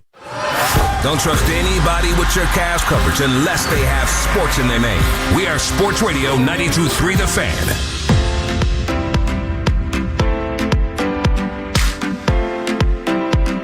In case you missed it, coming up in about 20 minutes here, but in case you missed it, in the absolute smack dab middle of NFL Sunday, the news we've all been waiting for, just some sort of indication what's going on with Emmanuel Clase and Luis Ortiz, we found out. As Luis Ortiz was arrested in Boston, Emmanuel Clase, they're attempting to arrest him wherever he might be. And basically, we got a 23-page document from the federal government explaining and outlining with text messages, with explicit details, how Emmanuel Clase since 2023 and Luis Ortiz since June of this year had been rigging prop bets on things like miles per hour on a fastball, first pitch ball, first pitch strike, and all the details in which it's happened. I've been. Wait until more comes out, right? Yeah, and that was about as much as we could possibly get. Yeah. Even you've had a couple things of where you've been very emotional and very forthright in how the whole thing, and I've tried to push back and be like, maybe they don't have enough. I've posited maybe we don't have a ruling yet from baseball because maybe they're trying to broker an agreement with the players. After going through and reading the details, Ortiz is a different thing. I never want to see Emmanuel Clase throw a baseball professionally again. I am so ashamed that guy is a Cleveland Guardian. I'm so ashamed at the hubris that he walked around in, the way he acted after the ALCS 2 years ago, or the ALDS where he walked around, showing his accomplishments. Yeah. The dude threw it away for a $5,000 payday at a time when his salary was $4 million. Goodbye, good riddance. Screw that guy. Seriously. So he is. I mean, I don't know what'll happen to Ortiz. Ortiz is it just feels like they were buddies. They're both from the same place in the Dominican, and it felt like It felt like Clase had gotten away with it for so long that Ortiz just kind of got bumped into it and was like, "Hey, it's free money. You're not gonna. It's right there on the ground. You're not gonna pick up free money." And then he was like, "All right, fine. I guess I'll do it." And maybe I'm just making it too easy on Ortiz. Maybe we'll find out more. But it does kind of feel like that was the vibe that I got from that whole ordeal. So I don't know what'll happen to Ortiz. I did think it was interesting that if you read it, that Clase didn't actually do any of this in the 2024 season. So he did it in the 2023 season and then came back in the 2025 season. I thought that was an interesting nugget. Not enough people are talking about just discussing missed the this. action. I don't know why. I want to find out more. When we get to the whole investigation behind all this, that's what I want asked and then answered is what happened. You did it in 2023, then you stopped in 2024 to then pick it up again in 2025. Did you just look at it as too easy of money? What was the miss here? So I think that's probably what ended up upsetting me the most. Then it was awesome, obviously, in 2024. It's bad enough that Emmanuel did this. And in fairness, guys, he wasn't rigging games. Right, like in the vast big picture, cosmos of things. It's relatively harmless. Big picture, yes. But it's to me where I really think he comes across is just an awful human being. Isn't the sports gambling stuff? It's soliciting a teammate. It's enough to tank your own future, to take a gamble literally on yourself, but to bring Ortiz into it. I mean, I almost feel bad for Ortiz that was one game in June, and that's what gets him popped. Yeah, well, I mean, but again, if he wouldn't have gotten caught, then who knows how long he would have taken that, though. If he hadn't gotten caught, would Ortiz have done this for 3 years as well, and then brought other people into the mix and looked at it as free money? I guess we'll never know that side of the story. We heard initially, like through the grapevine and through other places, that it was when Ortiz got popped, he was the one that then ratted out on Clase. Yeah. And for this entire time, I've thought to myself, man, what kind of guy do you got to be to rat out a teammate that way? Like, that was just awful. You wouldn't stand a chance in any Soprano-style conversations, right? Like, that's just bad. And then you see this stuff and you see these documents, and I'm like, all right, I get what he was doing there. Yeah. If he was like, all right, I'll give you Class A, and then maybe you guys make it easier on me, and maybe they will. So I know baseball announced with gambling partners there's going to be a limit on how much you can actually do on player props. That's the other side of this. Staggering, Nick, the amount of money they actually were able to bet and it not ring off the alarms. Because on these type of prop bets, anything of any substance was always initially supposed to get flagged. And the idea that they were $400,000 worth of bets on miles per hour and first pitch ball strike and the same people involved, and to have it not get flagged until it was too late is wild to me. I think the only thing that upsets me most is how dumb you have to be if you're a manual Class A. Throwing away what likely would have been $100 million, bare minimum, for a closer. And he took the team-friendly discount early in his career, but this dude was going to hit free agency at 30, and he would have made countless money because, again, closers can pitch into their 40s. Right. They don't have the same kind of burnout, and certainly Class A hadn't had that kind of burnout. He could at least $100 million. We're talking maybe $200 million for him. And he's throwing it away for $5,000 a clip. It's dumb, but I think he just looked at it like it was free money, and it was right there, and no one was ever going to catch him. That's the audacity to think no one was going to catch him is the wild part of this. But all right, you said they came out today with restrictions and everything like that. Yeah, at $200, right? Yep. $200 for prop bets. It's what they maxed out the limit as. At least that's baseball identifying and trying to do something. Yeah, and no parlays involved in this anymore. That's another good stretch. Like if I was doing this and trying to be proactive for Major League Baseball, I do think they hit the right notes today. Now this is where Class A, again, upsets me because I think baseball and I think football and I think the NBA, as much as like the NBA, Adam Silver's been accused of tamping down the Terry Rozier thing and this, that, and the other. I think a smart sport would be looking to play a game of whack-a-mole with these guys because it is the easiest decision. Ortiz, maybe not, but with Class A, it's the easiest decision.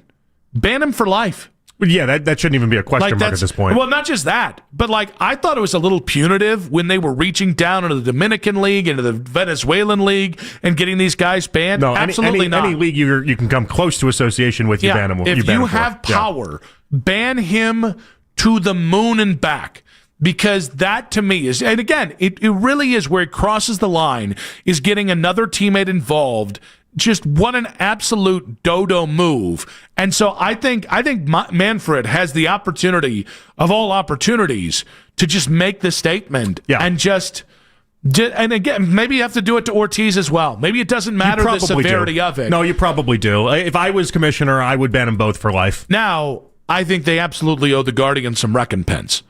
Because you can't, listen, I don't blame baseball. Baseball didn't legalize gambling, right? And their claim, I think, is fair, which is we got into bed with these leagues because they have the gambling tracking technology that allows us to know if somebody's gambling, right? Instead of us having to do that, which we don't have the sophisticated tools to do it, that's part of the benefit of going into business with these gambling entities, right?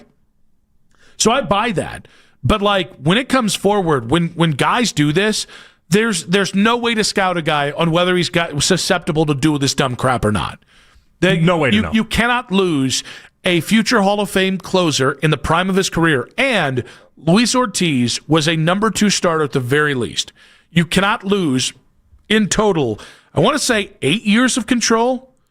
Listen, 7 years of control? I haven't seen anyone, you've been on this the entire time, suggestion of give us something in return, give us something for our troubles, essentially. I haven't seen anyone in all the convos I listened to and all the articles I read yesterday suggest that the Guardians would be getting any compensation or anything. In fact, I saw people instantly wipe out the contracts for Class A and Ortiz to now put us at $59 million for the upcoming season. I know, people look at that like it's a win. It's like, guys, the money that you saved, you're not going to get back players the equivalent of Ortiz. I think if baseball was going to give us something back in return, I think it would have been mentioned somewhere yesterday. Yeah. And so, I don't know, maybe this is where the Guardians, though, have to come out and be make more of a stink of it. And hey, why don't we get something here? I think it's twofold. I think it is all the money that they had to pay. Because remember, These guys were suspended with pay. So it's not just the future pay. Though, you need the back pay, and I need draft compensation. But the difference, though, is that baseball's treating this as if it was a crime, and in many ways it is. They're being charged. It is a crime. Again, everything they've done is alleged. We have to make that clear as well, because Ortiz has come out and said he's got nothing to do with all this. Okay, fine. But the point is that they're treating this like a crime, not treating this as if this is a baseball scandal. Yeah. And I think that's where the Guardians ultimately are going to get screwed, because if they give out some sort of compensation return, it might appear as if that's baseball admitting that this was a baseball-induced issue. Yeah, and it is. It is in my mind. And this is where baseball just has to be. I think the only way, if you're baseball, that you deserve criticism is if you don't deal with this head-on and honestly. And there's just, listen, you can't take two of the best players off the Yankees and not return them with some sort of talent or something without it having some sort of repercussions for the Yankees or Dodgers. You sure as hell can't do this on a small market team, mid-market team, whatever you want to call them, that is one of the low-budget teams in baseball. You can't. And so I'll say it again. Whatever they paid to Clase and Ortiz while these guys were suspended, I think baseball has to give it back to the team. So they can, not just future money, but now you can go ahead and have extra money to spend going forward, almost like rollover cap in baseball. And the second thing is, I think for every player you lose to a lifetime ban, one, I want to guarantee that if Clase or Ortiz ever get unbanned, the rights go right back to the Cleveland Guardians. And two, I think you deserve 2 top 100 picks for each player you lose. It's a great thought in theory. I think we need more people talking about it and discussing it. I think we need more, because that was not the conversation around any of it yesterday. And I've agreed with you the entire time. It's a good thought in theory. Baseball just hasn't shown us that they're interested in going down that road. Do you know what I think is interesting, though? Is I think for all the things we're saying, I'm pissed at Clase. I'm a little irritated at Ortiz. But there is some culpability that has to be put at the foot of the Guardians on this one. And the only area where I really think, like, come on, guys, why weren't you paying a little bit more attention? And maybe this is where the compensation actually gets revoked. You can't talk on cell phones anywhere around a dugout in baseball, and bullpen, dugout, anything like that. There's a ban on cell phones during games, and he was on his cell phone constantly during these games. And so, like, at some point, someone around the Guardians should have at least been like, hey, don't we have something going on here? Why is our closer constantly on his cell phone during these games? Well, but how do we know that was the only guy on his cell phone? No, we don't know. But I would imagine, shouldn't that have saw? And again, that doesn't mean that you're going to all of a sudden think he's doing some sort of gambling ring or something like that. But if I'm baseball, I'm looking at it and saying, why weren't you guys tightened up enough of a ship there where everyone was just on their cell phones during these games? Like, that doesn't add up. I would imagine that most dudes in baseball. I think that's the most ignored rule in sports. In baseball. I guarantee you. Listen, I'm not in the clubhouse, but especially in the bullpen, like. I saw our buddy Danny Cunningham. He tweeted out yesterday the idea that he had been told prior to this that Clase was on his cell phone at a rate more than any other player or something along those lines. And it's if he's there and he's on his cell phone constantly, wouldn't you at least inquire? Or shouldn't there be a track record at least somewhere of you being like, hey, so why are you on your phone so much during these games? What is going on? So if they do they get? I'm not going to get sidetracked here. If I'm looking for a loophole for baseball to get out of it, though, that's maybe where I'd look back and be like, all right, you're not completely out of the loop here, Guardians. Now, I think one of the most interesting things is, for all the leagues forever said, we don't want sports gambling because it's going to hurt fan interest. What's so interesting about any of the NFL, NBA, or Major League Baseball or college football scandals is I've not heard one person say, yeah, I think I'm out on sports. I think that's really, I'm not even faking it. Like, we live in an era where people just fake it on social media all the time. Yeah. And I've not gotten one person tweeting at me. I've not seen one person. No, this shouldn't cost you your sports fandom. Well, no, but I think that's interesting because that's why leagues forever safeguarded sports from legalized gambling. And now we're just immune to it. I think enough people see the big picture of this and what it is, and that it didn't impact the game in a measurable way. It's not as if he was tanking the games. If you came out and found out that he was tanking games, I think that's a different story. Just the strike ball mile per hour thing just didn't do enough for people. Now, here's where I find it interesting. If you're Class A, do you ever come back to America? I don't think you do. And so, you can be extradited. You can, from the Dominican Republic. It's one of those countries that we already have an agreement with as America that you can be extradited. But they typically don't extradite people unless you've committed basically murder. Yeah. Like, it takes a lot to extradite somebody. If I'm Class A, why am I ever coming back to America? Well, do they freeze his bank accounts? It's a good question. Because, that's a good question. Daddy got to get some scratch. I mean, he was dealing with so many shady banks and so many shady people to begin with anyway. I would imagine in this time leading up to it all, he's already transferred everything that matters and everything. I don't think it was an accident that they tried to find him and he's in the Dominican. And I would be surprised if he actually ends up coming back to America to face any sort of punishment. I mean, they're saying it's up to 65 years. You're Class A. Okay, fine. Come find me. Spend the resources and come find me, and then go ahead and extradite me back. Because they don't really do that unless you kill somebody. Yeah, $4 million in the Dominican is going to go a long way for Emmanuel there. In case you missed it, coming up in 5 minutes on 92.3 The Fan. Hey,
device connection charge. Credits end and balance due if you pay off early or cancel. Contact us. Finance agreement 256 gigabytes, $830 required. Visit T-Mobile.com. Cloudy and windy overnight tonight, low of 33. Weather brought to you by Staples. Have an easy holiday at Staples. Save on top tech and gaming gifts, shipping supplies and services to get your packages there safely, even custom cards and wrapping paper. Staples. That was easy. There's Cavs and there's NBA news that happens while you at work.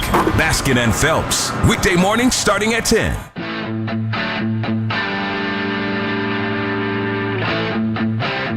Final segment of today's show. Want to say a big thanks to Daryl Ryder and Nathan Zagura, our guests for today's show. Daryl at 3:20, Nathan with us today at 5. We do have Albert Breer tomorrow at 5:20. We do have John Fanta at 4:20 tomorrow. We're working on seeing if we can get Orlovsky at some point this week as well, but that might be later in the week. But again, Albert Breer, 5:20, John Fanta, 4:20 tomorrow. But we do have Monday Night Football coming up here, game you're going to want to listen to right here on 92.3 The Fan. But let's get to, in case you missed it. All right, we're going to start off here. The call from Gus Johnson. We'll talk about the game itself, Indiana, Penn State, but I want you to grade the Gus Johnson call, courtesy of Fox. Here we go. Mendoza in trouble. It's out. Touchdown. Wow. Oh, my play. Unbelievable. Give the lives with Joby now. He sounds like David Lee Roth trying to sing Panama. It's so ridiculous. And like now. Like, good Lord. See, this is the problem.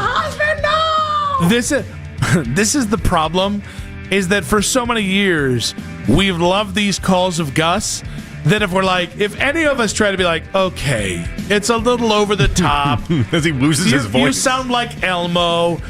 We're the hypocrites. Like, we've emboldened him to go as far as he can go. Same thing with my guy, Eric Collins of the Hornets. Every once in a while, I'll get a text like, Eric was too homeristic. I'm like, no. Eric being over the top is what people love. Yeah. Cleveland's own, by the way. They're like, this is, you can't be like, I love Gus Johnson or Eric Collins because they're over the top with a call, and then be like, but that was too much. No, such thing. Well, lucky for you, I've never been an I love Gus Johnson guy. I've always been an I love Joel Klatt guy. You know this about me.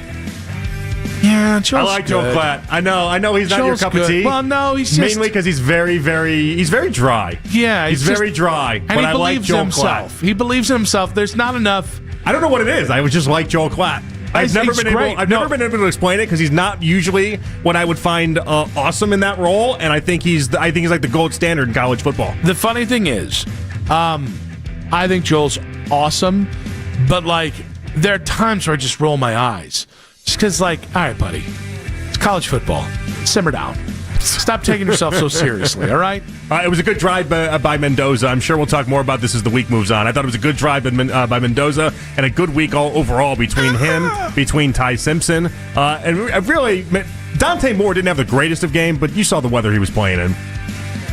I probably should take a moment to say rest in peace to Lenny Wilkins, longtime Cavaliers head coach. Lost on a lot of the younger folks is that Lenny actually came here in the second half of his career, and he really elevated the Cavs franchise. He was the first true franchise point guard, and if you look at the early success of the Cavs under Bill Fitch, so much of it happened because a player like Lenny Wilkins came to Cleveland. So he was a gigantic, presence in the game of basketball.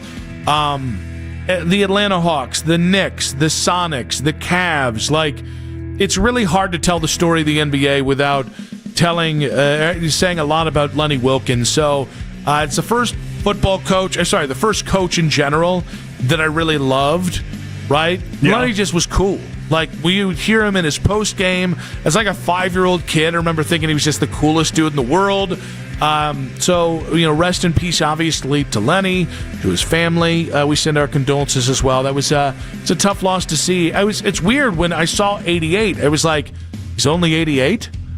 Because 88's a big number. Well, he's so much. When he was 50, I was 5. So he's always that far ahead of me in my head. So to only see 88, I was like, I could have sworn he was 90 or 90 more. Now I'm trying to think of it because I saw that obviously he's part of the NBA 75 top 75 players of all time, but he's also part of the top 15 coaches of all time, which is an insane thing to combo it up. And I was just trying to in my head think of which people would fall under both categories, and that number has got to be very few and far between. To hit both is that's really something. So also, if you haven't read Lenny's autobiography, I think he wrote it after his Hawks days, but before his Knicks days. It's a very easy read, very cool to kind of pick up on Lenny. So if you haven't read that, worth buying today. Yeah, I'm looking at the list of coaches. He's clearly the only one that would also be on the NBA 75th anniversary team too. Yeah, because Briley's not making it. There's just nobody else. Like Don Nelson. Steve Kerr was a really good player, but he's not making the NBA top 75. No, you know what I mean? Like there's a lot of it's Phil Jackson, it's Spoelstra, it's Red Auerbach, it's Larry Brown, it's a lot of guys that just they don't check off both of those boxes. By the way, and he did it like his career was like St. Louis, so the Hawks way back in the day. His career was Cleveland. His career was Seattle. With all due respect to those three franchises, if he had done the same numbers in Boston, if he had done them with the Lakers, top 75 couldn't contain him. Well, he had the rare distinction of being the player coach as well when he was there for the Supersonics, which is I always thought a very cool thing. I wonder if it seems like that ship has sailed, but I do wonder if we'd ever get a player coach again. Like I almost wondered before J.J. Redick did what he did if LeBron could have tried to pull something like that off. No, it can't be a superstar. You can't be. You could be like the third best player. It's what they used to do, though. It used to exclusively be superstars. But in today's that got a chance NBA, to be player coach. Today's NBA, you couldn't be a top two player. We need like a back end of the bench type guy in order to be able to like pull that off. You could be a starter, like a Tristan Thompson last year type guy. You could be a starter, but you cannot be the best. You can't be the face of the franchise and the coach. Like a Larry Nance Jr. this year if he was also the head coach. I was thinking more like I'm trying to think of like a good. No, you could easily do it in baseball. Who's Rondo? Who? If Rondo was still playing, yeah, okay. So like a starting player on a championship caliber team, but not all poopy pants. Paul Pierce. No, we've heard Paul Pierce talk enough to know that wouldn't go well. See, what you have to do if you really want to know if your superstar loves you, you got to try and cut him to the live stream. All right. Big thanks to Jax Gregory on the board. Yes. Big thanks to Jake Murrin. Big thanks to Jake Volnick. All the Jakes, really. JP, strong Monday show. Had fun. We'll do it tomorrow. Big thanks to all the YouTubers out there, everybody that called, texted, all that stuff on the show. We'll be back tomorrow with the latest on the Browns, the NFL. Stay tuned to Monday Night Football, guys. See you tomorrow at 2.